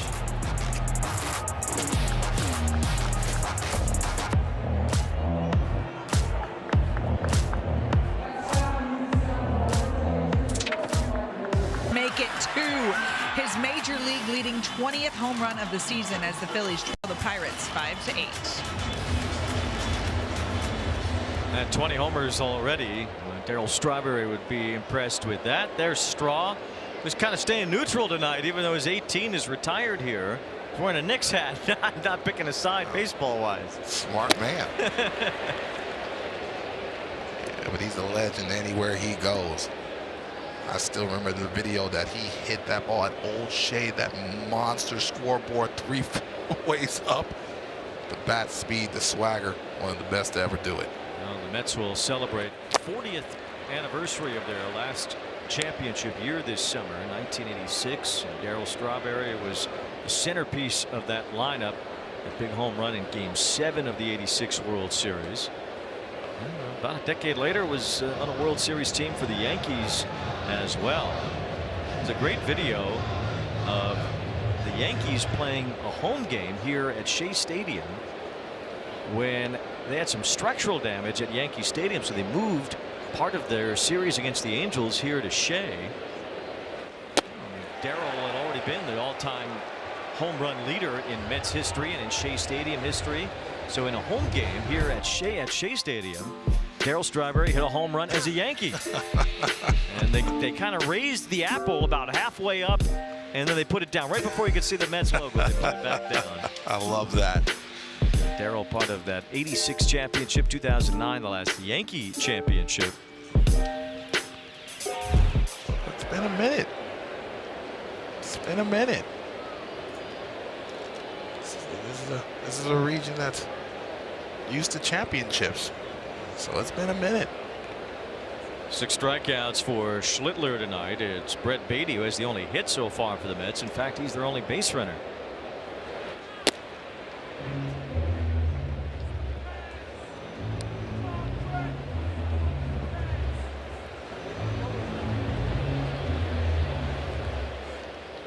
Yeah, this was a tough matchup really for the Metropolitans lineup. Their last in fastball batting average in baseball.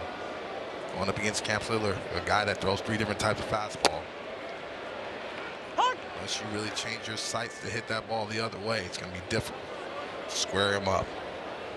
Well, hardly anyone has so far this season. Schlittler has been outstanding for the Yankees. Really last season too, but he really took it to another level toward the end of last season when he developed that cutter. And it was at the behest of Garrett Cole, who said, hey, how about you throw that pitch a little harder and more at the top of the zone. And Schlittler found that to be a pretty good idea. Put it into a game almost immediately, and the dividends were paid off in an incredible way, including in that playoff game against the Red Sox, in which he struck out 12. If you're a right-handed pitcher and you already have velocity and arm side run, a lot of times when the hitter sees that ball away from them, if you're a left-handed batter, you give up on it, and all of a sudden the cutting action, it just opens up a different world, especially at the top of the zone. He's only given up 2 earned runs in his last 6 starts, including tonight. Beatty has taken him to a full count. Beatty did a good job of really driving up his pitch count last at bat. The second time around, all of a sudden you start to see him land that breaking ball to put another component in the hitter's mind. Check swing, that would have been ball 4. Instead, Beatty went around for strike 3. 7 strikeouts for Schlittler. This was that game against the Red Sox. 8 innings, 12 strikeouts, no walks. Just an incredible postseason performance, really an all-timer. Overpowered, overmatched. The mound presence was there, the command. Just like that Beatty strikeout, a lot of those strikeouts were the fastballs running out of the zone. It was the most strikeouts in a postseason game for a pitcher going 8 innings with no walks and no runs allowed. The 4th most strikeouts by a rookie pitcher in a postseason game. Though Levon Hernandez, your guy, still has the record. He saw that strike zone back in the day too. Marcus Semien stands in here. What we're seeing tonight has become kind of a typical Schlittler start.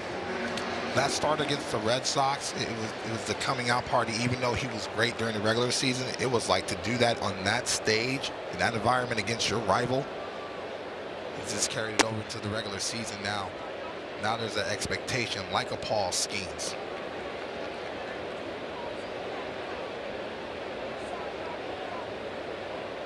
Skeens has really been the only pitcher better than Schlittler going back to the middle of last year when Schlittler debuted last July. 3 balls and 1 strike on Semien. Schlittler has not walked anybody today. Only Brett Beatty with a 2-out single in the 2nd has gotten on base.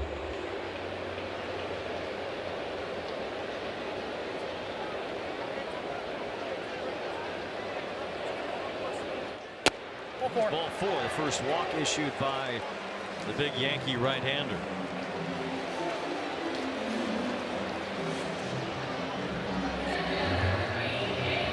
That'll bring A.J. Ewing to the plate. Ewing getting another start in center field for the Mets tonight. Flied out to left his first time. He's 21 years old. And often the Mets have promoted players to the major leagues this young.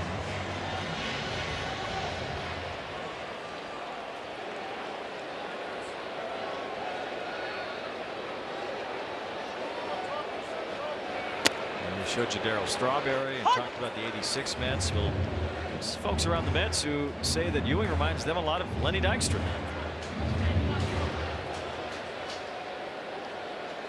See the extra base hits, the stolen base component of his game. The athleticism, the arm strength, he has it all. This is a tough matchup even for a veteran hitter. Ewing fly down to left field his first time.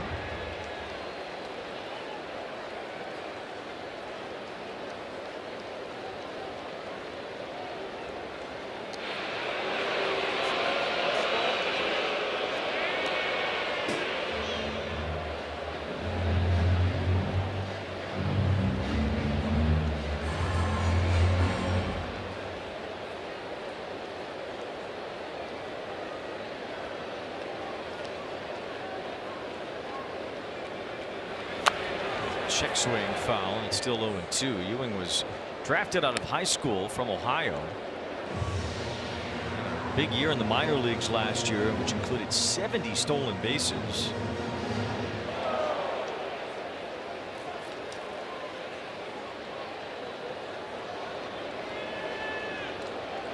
He's called up to provide a spark for this Mets offense. Certainly did that against the Tigers. Here's another spark now here tonight with Schlittler not giving up much so far. I'm having a difficult time getting downhill, and you're such a big guy, especially out of the stretch, and you're trying to avoid the runner being able to get a good jump. Hard to get on top of that baseball downhill. Got to slow yourself down just a tick. 1-2, and it's fouled away by Ewing. Still 1 ball, 2 strikes. Schlittler at 77 pitches in 4 2/3, aiming for his 6th win already this season. Yankees are 7-2 in his starts this season, so talking to Aaron Boone, they feel very confident every time he is on the mound.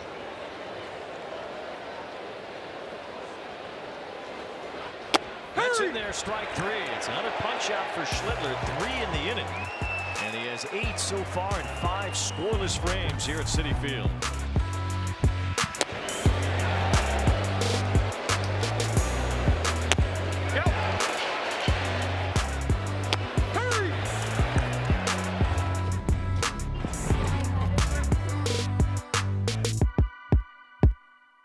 Statcast powered by Google Cloud. All 4 Yankee runs tonight have come with 2 outs, including 6 2-out hits so far in this game. Not conceding in the inning, not giving away anything. Yankees showing the ability to grind the pitcher down. Scored the most runs in the majors with 2 outs this year, close to the major league lead in runs scored anyway. 4 runs on 8 hits tonight against the Mets, most of that off of Clay Holmes.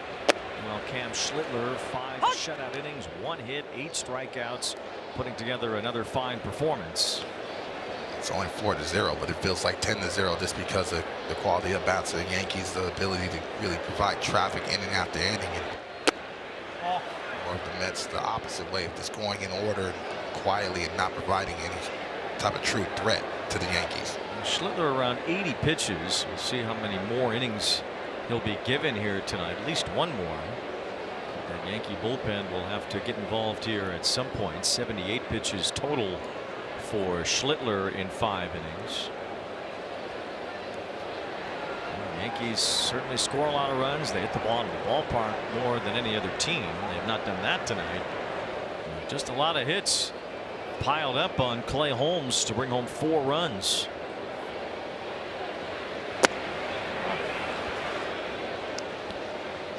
Three balls and a strike, the count on Grisham. He's 0 for 3 today.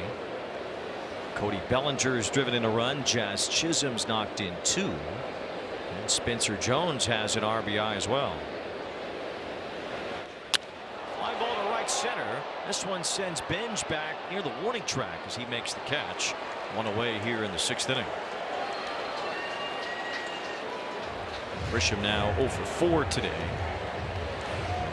Ben Rice will be the batter. Rice had a single and a run scored in the 3rd.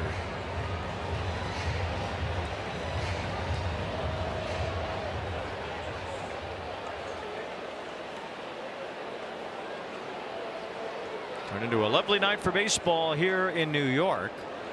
A big crowd at Citi Field. 1 to Ben Rice. Should be right around a capacity crowd here tonight. Crowd showed up early. Chant battle was going back and forth right in our open. 2 balls, no strikes on Rice. Folks wearing orange and blue tonight have not had much to cheer about. The Mets in their black jerseys. Presumably they'll wear their Citi Connect tomorrow. They usually wear them on Saturdays.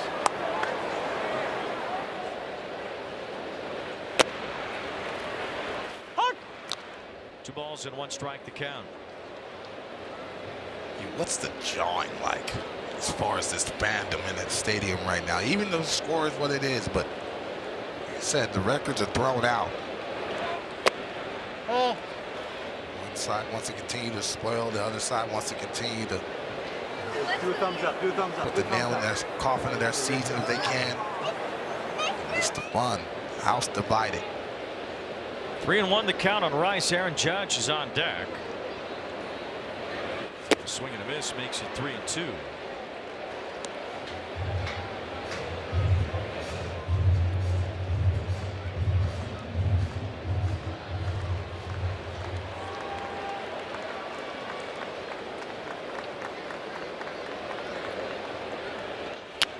Rice pops this one up. It's Brett Beatty in shallow left field, retiring Ben Rice. 2 up, 2 down here in the 6th inning. Aaron Judge back in his rookie year 2017, his first game at Citi Field, and he hit an absolute bomb against Robert Gesellman. 457 feet into the upper deck. I mean, I think it was only fitting to fly right over that Delta sign. That is a long way.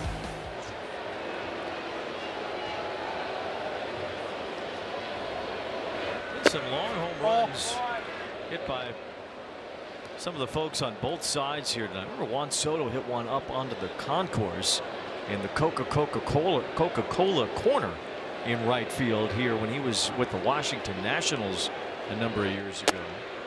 There's that home run by Judge. Stanton hit one pretty much just to the left of the scoreboard out there, the big scoreboard in center field. Up at the top of that little section next to the big video board out there. Pete Alonso has sent a couple into the upper deck here as well.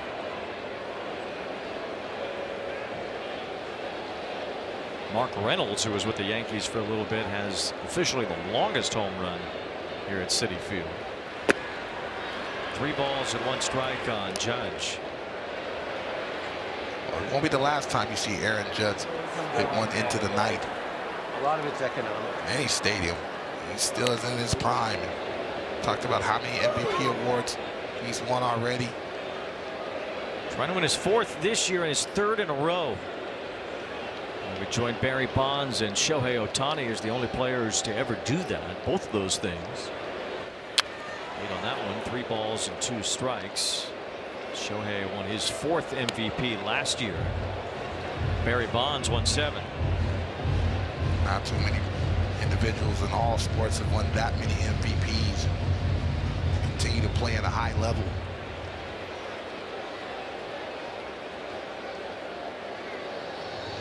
And every day, when the opposing teammates circle you, and still the ability to do that type of damage.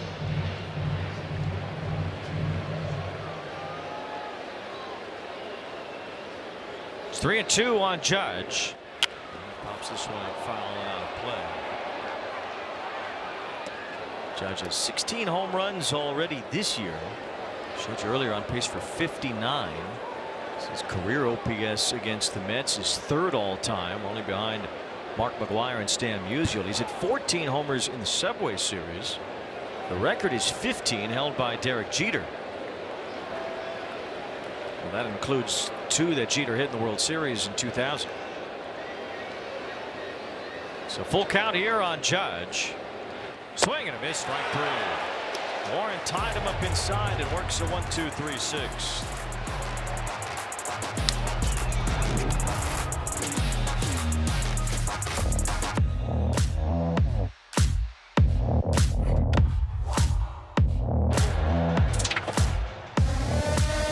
And a Sunday night soccer doubleheader this weekend starting at 5:30 Eastern. Lionel Messi and Inter Miami host Portland. We'll cap off the weekend with Sun Heung-min and LAFC battling Nashville. All coverage exclusively on Apple TV. The Yankees with a 4-0 lead against the Mets in the start of the Subway Series. Cam Schlittler has dominated so far tonight. If the Mets can get something going here with the top of the order due behind Luis Torrens. Who looks at a strike. Torrens hit a ball off of the leg of Schlittler back in the third inning. It redirected to Anthony Volpe, who made the play for the out. Mets have only had one hit, one walk in 5 innings.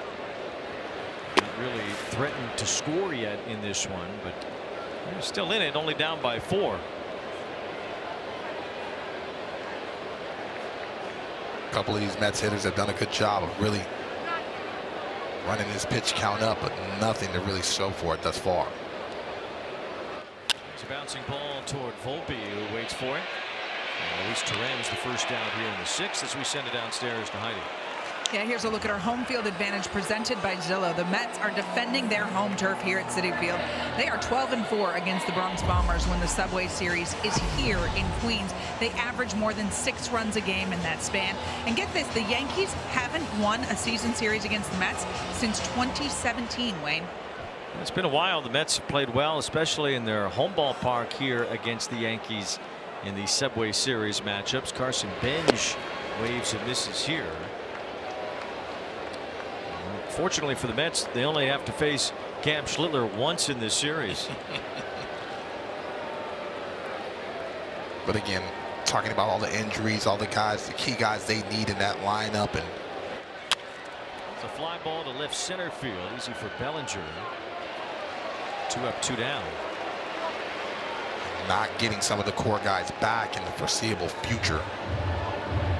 It's going to be tough sled. And obviously the Mets played good against the Tigers and were able to show that they can come from behind, but this is a different time. This is a complete refuge you face in the night. Cam Schlittler being able to command that baseball with the four-seamer and sinking action and then the cutter. I'm sure that man right there is wishing he was out there ready to go to toe against Cam. It's a foul by Bichette. He's over 2 with a couple of flyouts tonight. Bichette had a terrific season for the Blue Jays last year until he injured his knee. He did come back for the World Series and performed great, including that big home run in Game 7 of the World Series. He's yet to get it going this year on a new 3-year contract with the Mets worth over $120 million. And that's another guy that's very important just for presence in the lineup. You know he's going to hit around 280 to 300. The power needs to be there, and you need your lower half. And so I wonder if that's still bothering him. Let's say it's not. There's a strike at the top of the zone. 1 ball, 2 strikes. And 2 homers for Bichette. He hasn't had an extra base hit in a couple of weeks. This is a guy who sprayed the ball all over the place. 44 doubles for the Blue Jays last year and hit 18 home runs. Just that big one in the World Series that seemed to put the Blue Jays over the top until they couldn't close it out. Soft ground ball here. Chisholm in front of it. And that's a quick inning for Schlittler. 1, 2, 3 in the 6th. Derek Jeter back. Weak Tim's on with the blue Yankee fitted. That's just New York. That's just New York. That's just New York. From upstate to the city where they got them bright lights. That's just New York. That's just New York. Every day is fight night, proving what your life like. That's just New York. Jazz Chisholm due up second this inning, and you may notice he's got the high socks going. He switched up his pants for Jackie Robinson Day as a tribute to Jackie, but he said he felt really good in the baggy high pants, so he kept on wearing them. Said he's channeling the ghost of Jackie at the plate. He's always been into fashion. It's a look good, feel good kind of thing, Wayne. Well, that's good for Jazz, who has seemingly felt good tonight. He has been on base 3 times, including a 2-run double in the 3rd. He walked and scored in the 5th inning. The Yankees have a 4-0 lead behind a lot of effort from Chisholm and an incredible job by Cam Schlittler once again. It's Tobias Myers on the mound for the Mets after Warren worked an inning and 2/3. just see Myers all the way to the end here, depending on how things go from the Mets offensively. Cody Bellinger really getting the scoring started, being able to get the Yankee offense on the board, and obviously the athleticism, Jazz Chisholm. This is a lineup that can really grind you down and really do some damage. Continue to have traffic. They're able to break through. Bellinger lifts one on the infield. It's Bichette with the catch for the first out here in the 7th inning. As New York City sparkles in the background of the Subway Series. They'll play game 2 of this series tomorrow night. Mets have yet to announce a starter. The Yankees will have Carlos Rodon making his 2nd start of the year. Sunday, Freddie Peralta for the Mets in a day game here against Ryan Weathers, who's thrown the ball pretty well for the Yankees. Yeah, that Yankee rotation getting healthier, getting Rodon back. Gonna get Garrett Cole back in the foreseeable future. They did just lose Max Fried, who went on the injured list. No real timetable yet for Fried, as he has to work his way back from a bone bruise. But Cole should be back after just a couple more rehab starts in the minors. Well, this Yankee pitching staff certainly looks fit to go the distance. Yeah, that's an unfortunate blow as far as Max Fried. How great he's been in the Yankee uniform. It's bounced foul by Chisholm. When you're able to have the ability and the depth to throw quality, it takes a ton of pressure off that offense on a daily basis. Entering tonight, the Yankees with the 3rd best starting pitchers ERA in the majors and 5th best bullpen.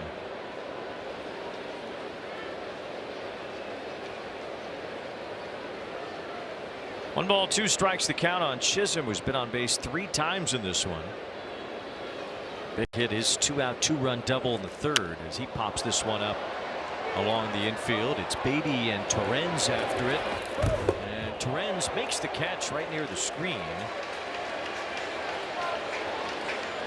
Chisholm fouls out. 2 up, 2 down here in the 7th. That's all play ball. Don't miss play ball weekend. It's coming up June 5th through the 7th. Encouraging youth everywhere to get out and play. You can visit playball.org to register for a free event near you today. David Cone had a vastly underrated career. He had a lot of accomplishments. Was great for the Mets in the 80s and early 90s. A perfect game as a Yankee. Kind of gets overlooked in my opinion, but how good he really was. Here's a fly ball to left field. Coming in for it is Juan Soto, and it's a quick inning out of the bullpen for Tobias Myers.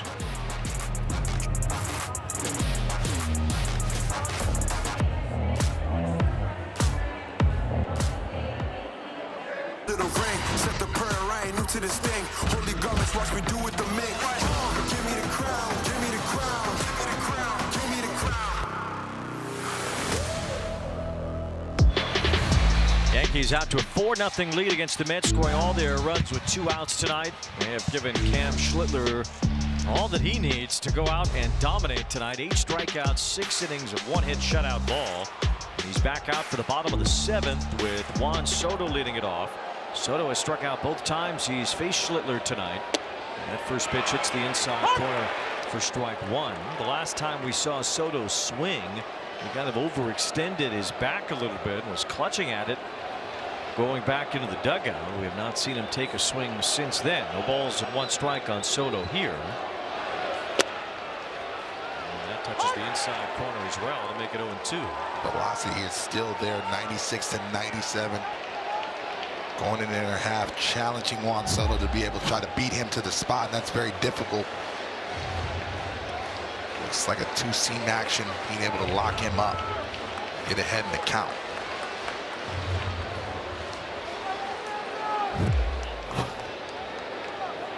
Soto, then Vientos and Melendez due up here in the 7th.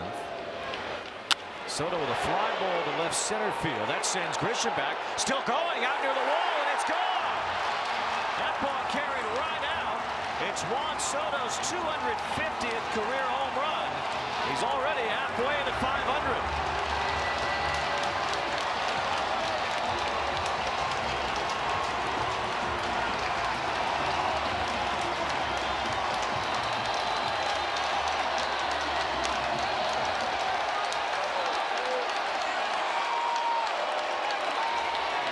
I guess that hand in that backfield's better. Being able to get on top of that behind in the count 0-2.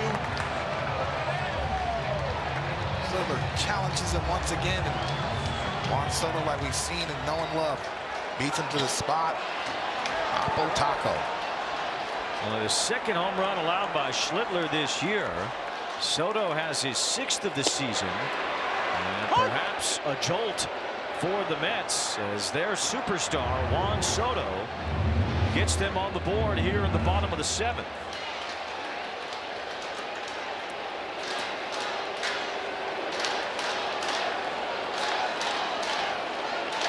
.250 home runs now for Soto. He is 27 years old.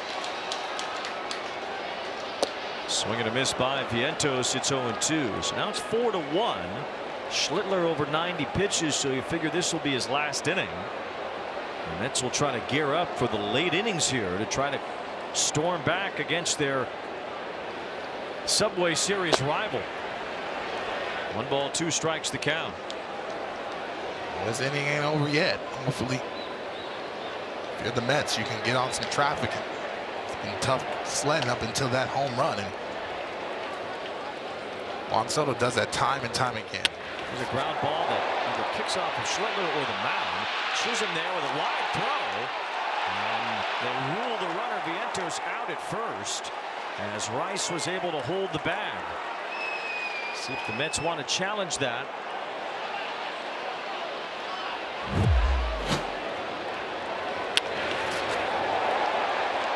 Off the leg once again.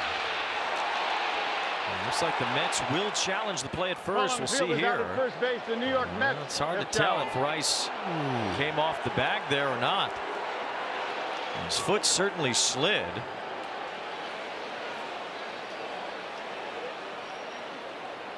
Replay review powered by Zoom. It looks to me like this will be tough to overturn. Yeah, it looks like a little bit of drag as the throw's entering the pocket of the glove.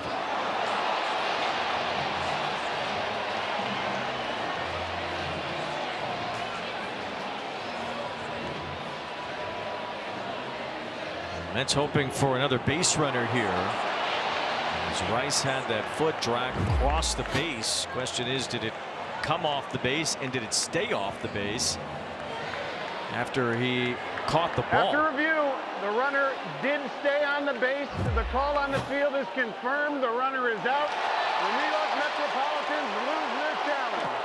Well, Dana Isonia went full Metropolitans on him.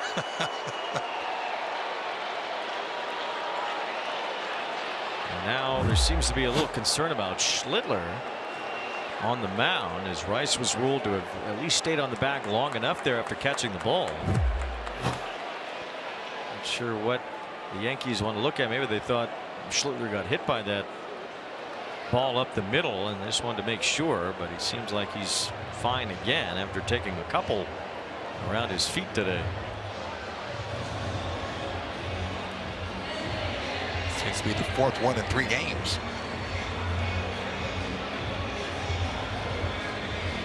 Did call it a 1-4-3 put out at first. We'll watch it again. And Schlittler certainly did deflect it again. The way he falls off to the first base side, it puts him in a tough position to be able to defend himself when the ball's back up the middle. And so that puts him in the path of the ball too for some of these right-handed hitters hitting it back up the middle. Kind of carries Schlittler right into the play. We've seen that a couple of times now today, plus his last start against the Brewers. As MJ Melendez bats with 1 out and nobody on. Swing and a miss here, and it's 0-2. Melendez having a tough time getting on top of that cutting action fastball.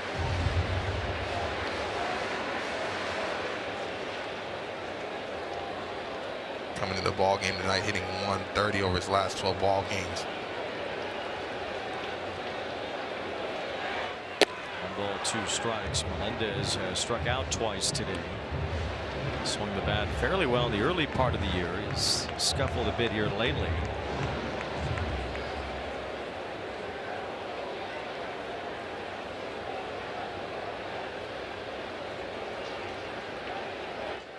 It's 2-2. Juan Soto just the 14th player to reach 250 career home runs before reaching 28 years old. He won't turn 28 until October, so whatever he adds on to that from here, push him up that list. 2-2. Melendez is down on strikes for the third time. Strikeout number 9 for Schlittler. 2 down. Alex Rodriguez hit the most home runs before turning 28. Juan Soto gets to 250 here tonight with his opposite field shot. Seems like he didn't catch enough of it. That's why he was looking, but you see the power and the strength of Juan Soto being to muscle that ball opposite field. Well, like you said, I guess his back is fine. That was his first swing since that awkward swing he had on the strikeout. Foot down early in that patented swing and full torque. Man. Gets the Mets on the board here in the 7th inning. Now Beatty with a count, 2 balls and no strikes. Yankee bullpen just starting to get loose now as Schlittler is over 100 pitches. It's only the 3rd time as a major leaguer, and the first time this season Schlittler has reached 100 pitches. It's ball 3 to Beatty with Simeon on deck. Still some time for the Mets. They're only down by 3. Showing some frustration and a little bit of fatigue late, even though the velo is there, the execution starting to get away from Cam. There's a strike to Melendez to make it 3-1, or to Beatty rather.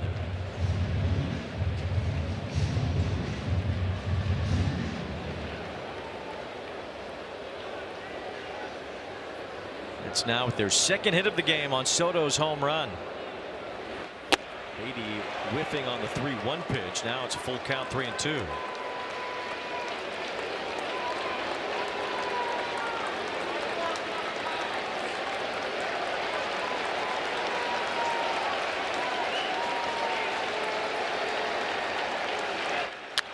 Sharply hit but foul. Schlittler's career high pitches thrown 107. That came in that playoff game against the Red Sox.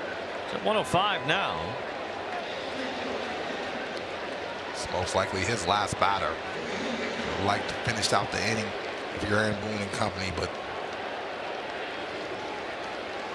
throwing 100 pitches, not only arm concern, but this body concern. Oh no! Check swing, and Beatty takes ball 4. So Schlittler walks Beatty with 2 outs. I don't know how comfortable Schlittler's feeling right now either. Gingerly walking around the mound, hand on his hip. And Aaron Boone's going to make a change. So the Mets finally get to Schlittler a bit here in the 7th.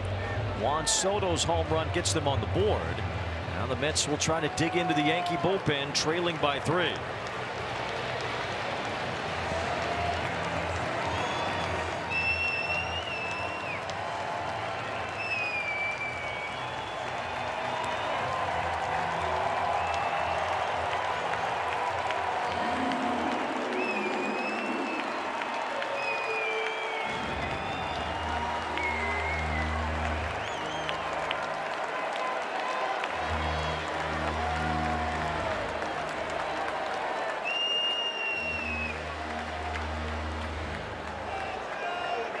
Google Cloud, a great performance from Cam Schlittler tonight.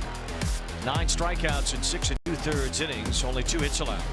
3 different types of fastballs. You see that right there.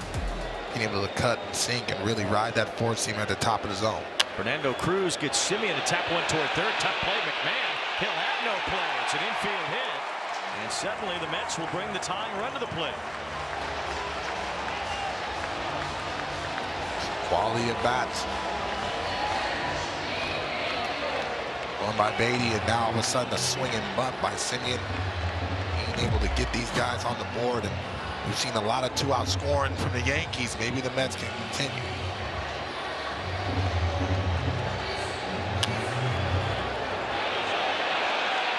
Marcus Simeon prolongs this inning, as did Beatty, who drew a walk chasing Schlittler.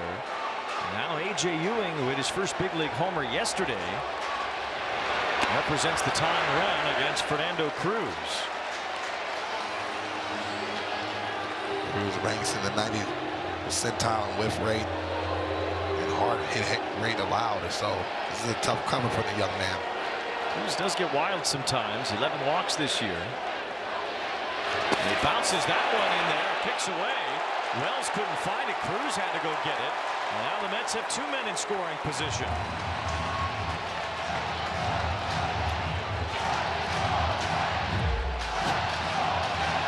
That's a spike split finger. Went about 52 feet.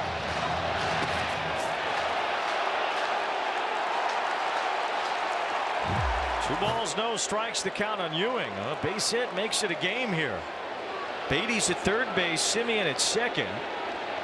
The Mets down by 3. And Ewing fouls one off. 2 balls, 1 strike on the rookie Ewing in just his first week in the big leagues. Excelled in the minors last year and the beginning of this year. As the Mets have had injuries to their veterans, they've looked to some younger players to step up. 21-year-old A.J. Ewing has a chance to draw the Mets closer here in the 7th. As time is called behind home plate.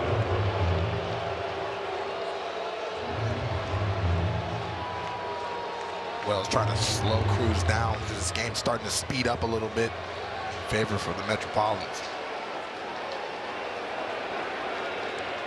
2 balls, 1 strike, the count. And Ewing lifts one to right center field, but Judge is over. He's there. He's got it. And the Mets settle for 1 here in the 7th. Cruz strands 2, and it stays 4-1 Yankees as the Mets get on the board thanks to Juan Soto's 250th career home run.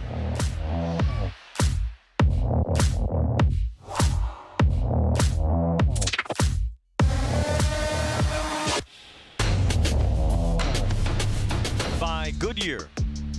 And in part by Amazon. Save the everyday.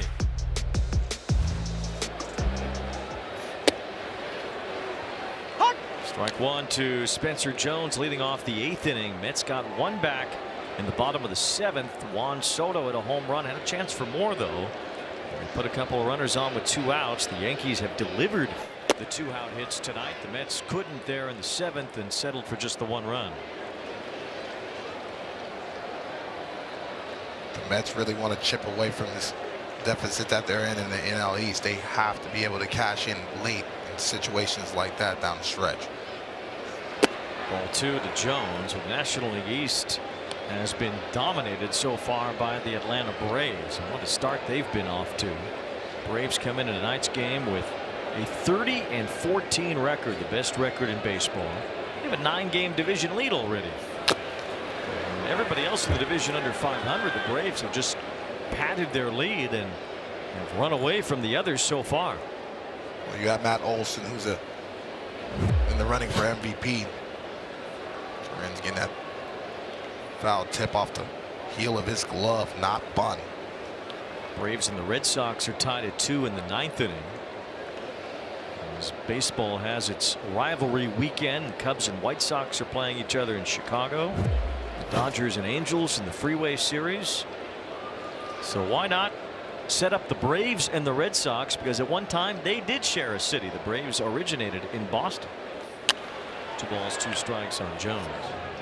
So it's a rivalry for the 75 and over crowd that remembers the Braves in Boston. Maybe even all 80 and over, maybe.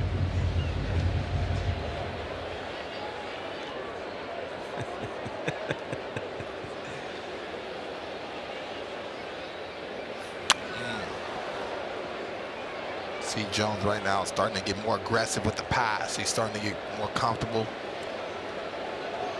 Aaron Boone says he likes his at-bats. He really hasn't anything to really show for it. But some really good quality at-bats and some key base hits today.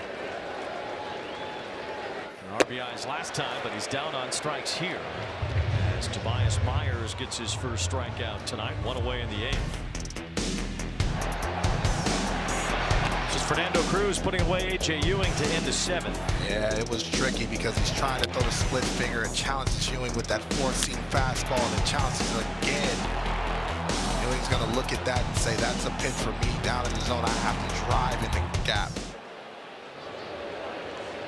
Strike to Volpe, who has walked a couple of times tonight, struck out in the second inning.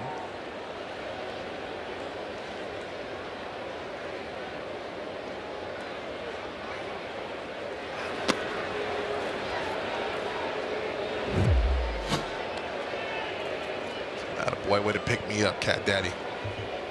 Appreciate you. It's held only 2 hits by Schlittler. They have 3 on the night. Just have a couple cracks left at the Yankee bullpen. David Bednar, their closer.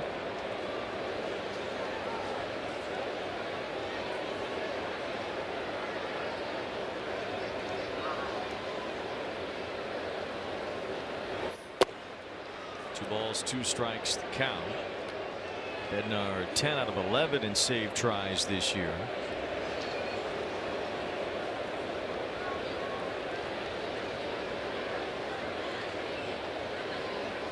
Tim Hill, the left-hander, getting loose right now in the Yankee bullpen.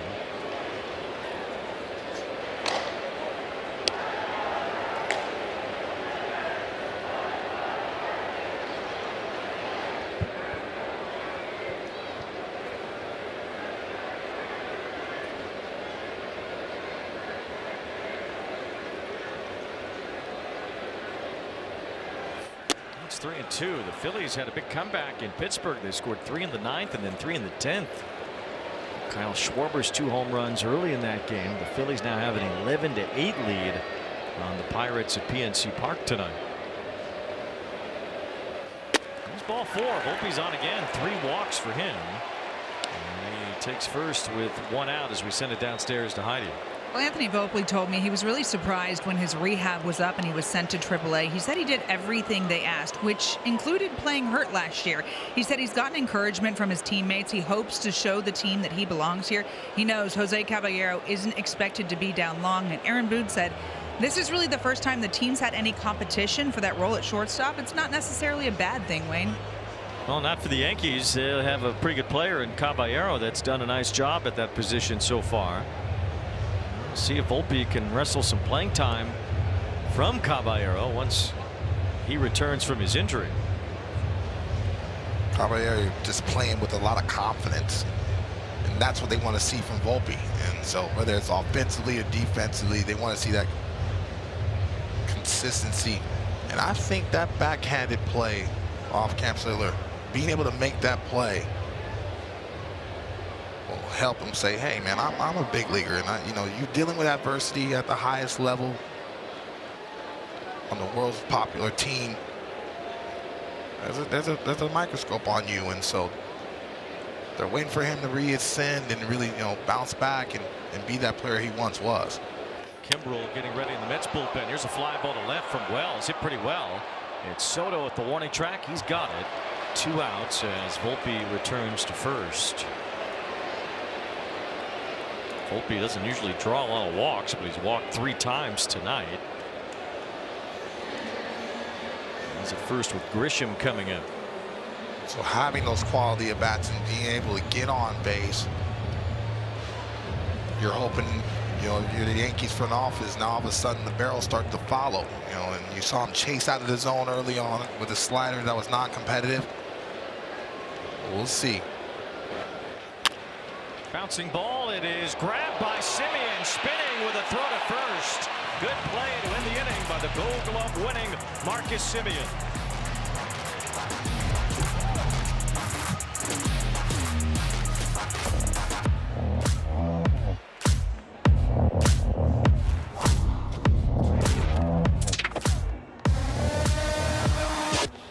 Lurking beneath the surface on Widow's Bay, a quaint island town off the coast of New England. After decades of calm, the old stories that seem too ludicrous to be true start happening once again. Blending genuine horror with character-driven comedy, Widow's Bay is now streaming on Apple TV. Fernando Cruz here in the bottom of the 8th against Luis Torrens. Ground ball is held onto by McMahon after a slide, and he throws out Torrens, 1 away. That's exactly why he's over there in the hot corner. Man can defend with the best of them. Has had really quality at bats, but goes over to his left, makes that very difficult play look easy. Some good defense throughout the night. Simeon just made a great play in the last half inning. And now here another good play, nicely done by Ryan McMahon. So one out here in the bottom of the 8th inning as Carson Benj is the batter. Cruz has now fulfilled his 3-batter rule, but the lefty Hill warming up in the bullpen. Looks like Cruz is going to stay on for Benj and then Bichette, and then we'll see if it gets down to Hill and Soto in a big spot.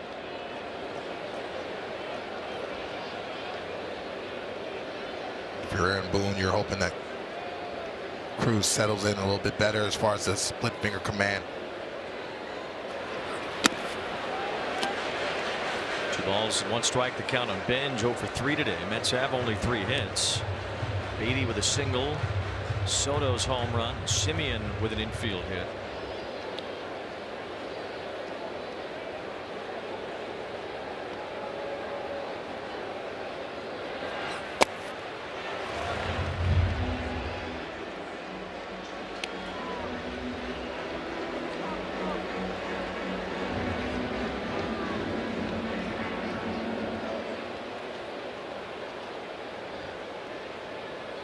Oh, Bichette on deck. Mets trying to get something going late here.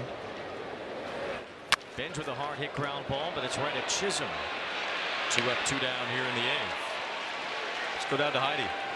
Wayne Bo Bichette 0 for 3, but he has 2 deep flyouts today. I talked to him before the game. He said he has been searching a bit at the plate. He said he's a feel guy when it comes to hitting, and at times this year he feels like he's close to locking it in, but he just hasn't quite gotten there. He does say he has been watching more video lately, Wayne.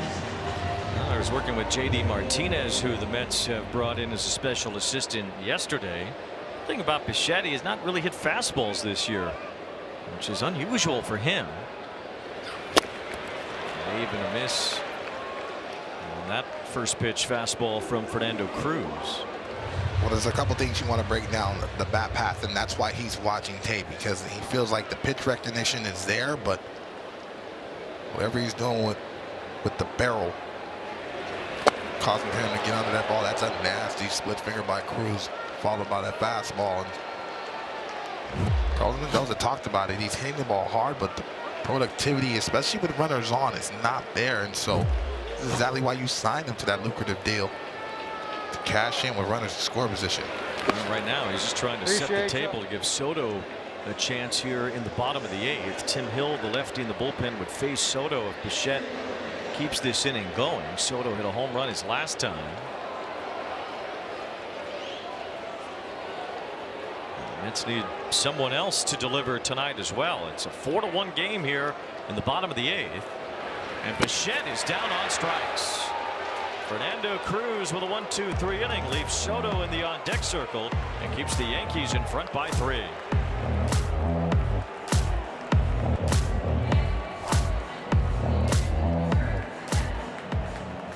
Houston Astros up 1-0. Spencer Arrighetti on the mound. Jake Berger grounds out. The plate here, ball almost thrown away. It is reviewed. Call is confirmed. It's an out. Arrighetti through 7 innings. He's given up 3 walks, 5 strikeouts, no hits on 94 pitches, guys. Let's see if they let him continue there with 94 pitches through 7 innings. There was no hitters were thrown in the major leagues all of last season, so it's been a while, especially for a starting pitcher before that. It's a little bit tricky down there in Houston because they've had a ton of injuries to that rotation. So anybody healthy, I don't know if they're going to push him past that 100 pitch limit. Ben Rice leads off here in the top of the 9th inning. 2 hits with a run scored. Astros have had a lot of no hitters over the last number of years. Had one in the World Series. Just the second no hitter in World Series history. Don Larson's perfect game was the only other for that one, started by Christian Javier.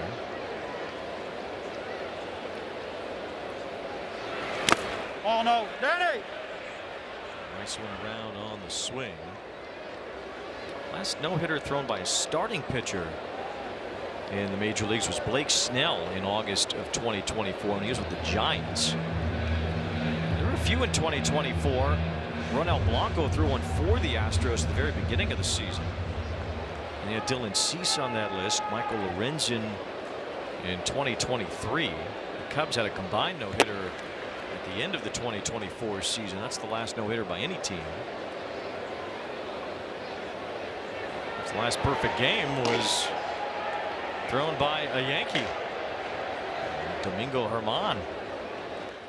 Ben Rice serves one out to right.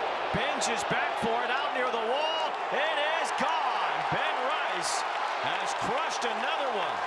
He takes Kimbrel deep for his 14th home run this year.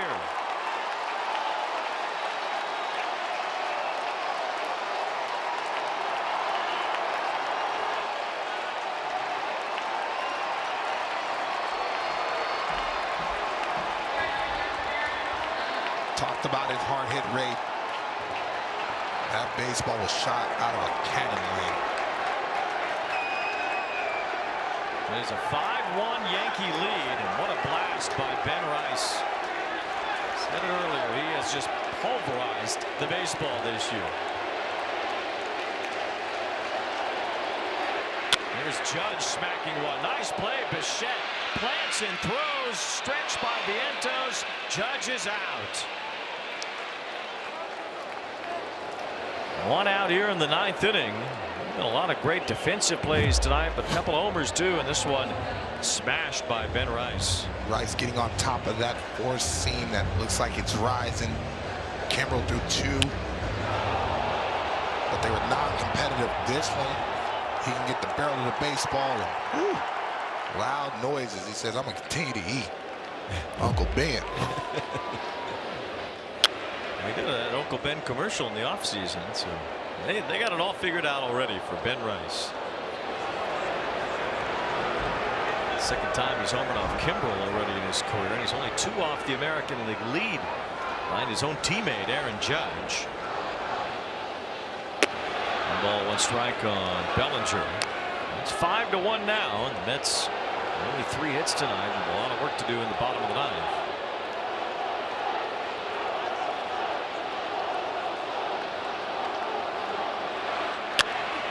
It's a bouncer foul pass first. 1 ball, 2 strikes on Bellinger.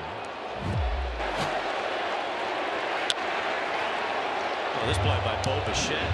Seeing that range, the athleticism. That ball found him, and really the arm strength to be able to plant his feet.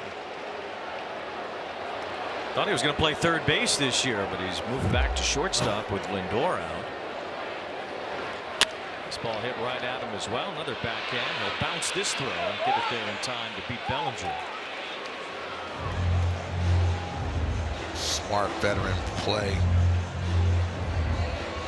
Skid it out of your glove. Belly still can move at a high level, so he would have took another step. Belly easily could have been safe.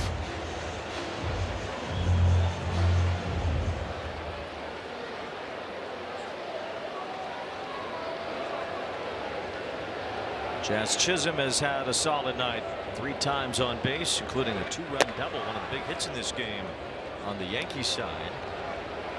Yankees have scored 4 of their 5 runs with 2 outs tonight, including the back-to-back doubles by Bellinger and Chisholm in the 3rd inning. Spencer Jones had a 2-out RBI in the 5th. And Ben Rice will lead off home run here in the top of the 9th.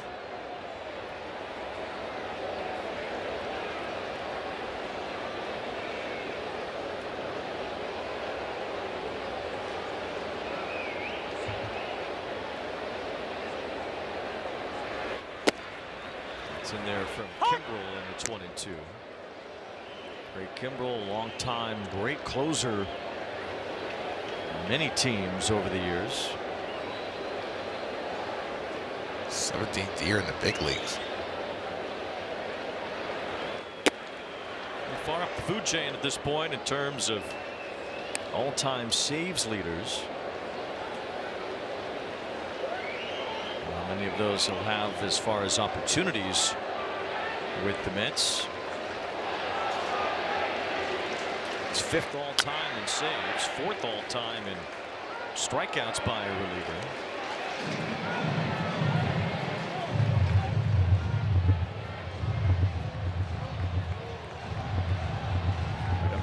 all-time saves list with former Mets John Franco and Francisco Rodriguez. Chisholm loops one the other way and has a base hit over the outstretched glove of Beatty. It's the third hit for Chisholm and his fourth time on base. Formula One heads north. The Canadian Grand Prix in Montreal. The championship battle intensifies on Notre Dame Island as the grid tackles heavy braking zones and the unforgiving Wall of Champions. Watch it live next Sunday, May 24th, 4 p.m. Eastern, Apple TV, the new U.S. home of Formula One. Watching on Apple TV too. You got into the league just as the Expos were wrapping it up in Montreal. Did you play there? Yes. That throw gets away. Chisholm, though, will not advance. They were also playing some home games in Puerto Rico at the time, too. Second start in the big leagues. In Puerto Rico? No. Montreal. Montreal, yes, sir. Guessing game. Hit a ball off the wall, and that was my tutorial to Vlad Sr. as he picked up the ball and threw me out at second by 30 feet. Came in the dugout and everybody said, "That's Vlad out there." I said, "Duly noted." Understood. At Olympic Stadium. Oh, just snuck it in. A great environment. A great environment. Second to none. Second to none. They were competitive, and it was fun when they went down to Puerto Rico as well. Chisholm throw to first, and he's out. Kimball picks him off to win the inning. The leadoff homer extends the Yankee lead. Is 5-1 after this blast by Ben Rice. Home of the Giants, home of the Jets, home of the Yankees, home of the Mets. Try to disrespect because of rep. You best to protect your neck, no respect the deck. New York, where's that? 'Cause we hold it down. New York City, we the best hands down. New York, where's that? 'Cause we hold it down. Retransmitted in any form. The accounts and descriptions of this game may not be disseminated without express written consent. Juan Soto's 250th career home run tonight. The lone highlight for the Mets on the offensive side. Only managed just that one run on 3 hits in 8 innings here. Cam Schlittler struck out 9. He's in line for the win. Fernando Cruz recorded an inning and a third. Now David Bednar in a non-save situation with a 4-run lead will try to close this one out for the Yankees. 1 to Soto with that home run in his last at bat in the 7th inning. Might have been the Mets' best inning as well offensively after that home run. Got runners in scoring position and didn't cash in.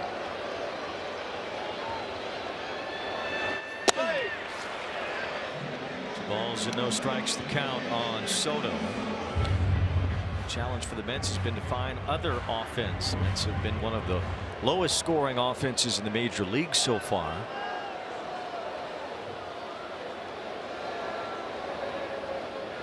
Soto's numbers have been good, not great to this point in the season, kind of similar to his beginning of last year. Without a lot of the guys they were counting on, they need Soto to carry the load and then some. I think some of these other guys to step up too, and Bo Bichette continues to be confounding. 0 for 4 tonight. And Soto looks at a strike.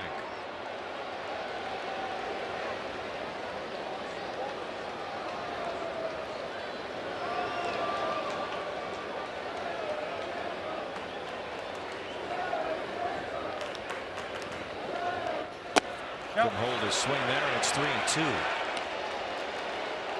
Hoping for more run production from veterans like Simeon and Bo Bichette. You saw them show a little bit of power and teeth as far as that series before against the Detroit Tigers, and you're like, okay, this is when we go. This is when we go. And you know, great motivation going up into this big series against the Yankees, but ran into a buzzsaw.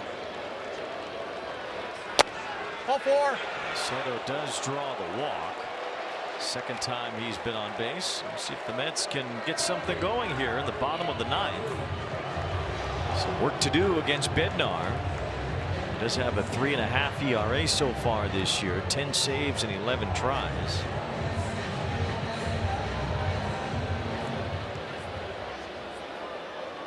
Bednar, the former Pittsburgh Pirate and Pittsburgh native. He's been to a couple of All-Star games. Always tricky, especially when closers are in non-save situations. Seems like the sharpness, the intensity is not quite there. Flying out of play by Vientos. Vientos has started to come around a bit lately. 0 for 3 though tonight.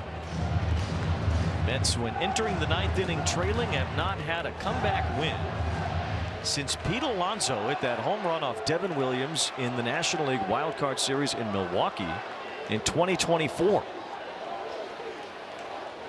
Here's a ground ball to second base. Chisholm has it. Flipped to Volpe. 1 over to first. 2, a double play. 4-6-3 for the first 2 outs here in the bottom of the 9th. Excellent pitch by Bednar. This is a tailor-made double play. Vientos hitting this 212 at home as opposed on the road 265 with 5 home runs and 13 RBIs.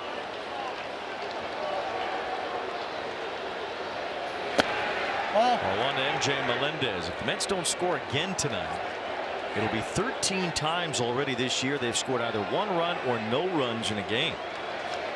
That's the second most in the major leagues, only behind the Giants, who've done it 14 times.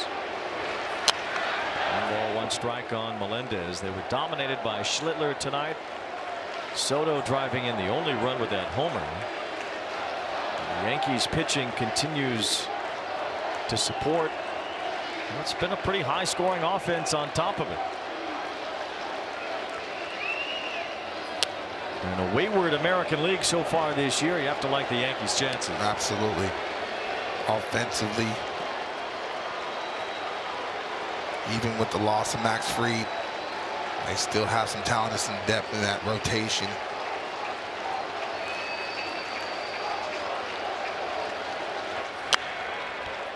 All the other teams like the Mariners that had high hopes coming into this season, it just seems like it's the Yankees and the rest of the field. But you know what? Got something special going on down there in Tampa. No, they do. They got something special down there in Tampa, so we'll see. Rays have played unbelievably well to start the year. 2 balls, 2 strikes. They're the only other team, along with the Yankees, that has really any distance between themselves and 500 in the American League. Cleveland's 3 over. White Sox and A's entered the night 1 over.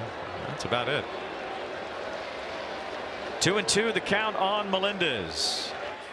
Hit hard to the right side and through. A base hit. Chisholm couldn't reach it with a dive.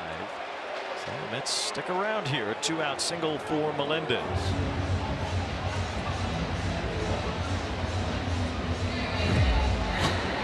Melendez finally got a fastball down. That's the area he can handle it. He's been swinging and missing, trying to catch with that fastball at the top of the zone. And even with Jazz Chisholm, with his athleticism, can't get to that baseball.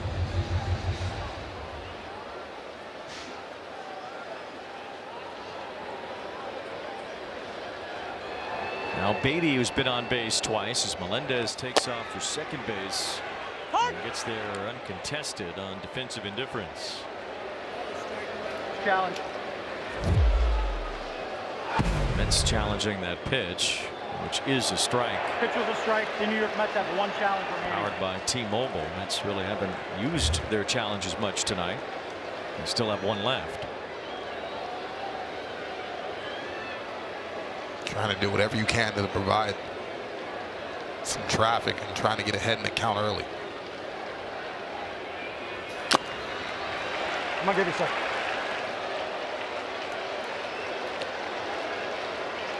The Yankees, if they hang on here, will have 2 more chances to win a series here at Citi Field for the first time since 2018. The Mets, who have been 8-4 so far in the month of May, will try to regroup here tomorrow night for game 2 of this series.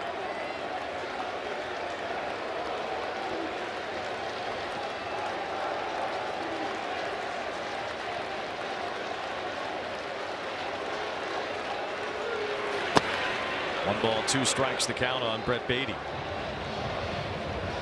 Looks like the Yankee faithful still hung around.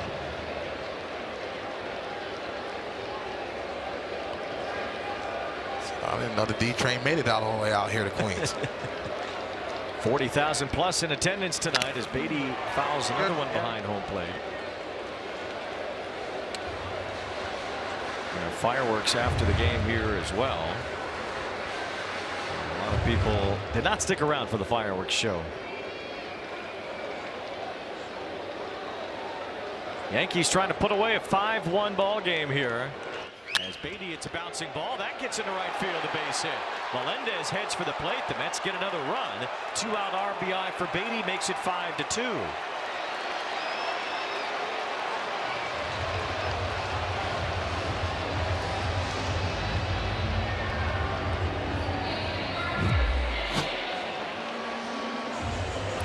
Beatty gets another fastball. They want this away, but it's pulled middle just enough. Beatty to muscle it to the outfield. Get another RBI. So now the batter, Marcus Semien, who had a base hit his last time. And he lines it, caught by McMahon to win the ball game. The Yankees take game 1 of the Subway Series. 4 2-out runs plus a homer from Ben Rice. Cam Schlittler outstanding again, and the Yankees beat the Mets 5-2.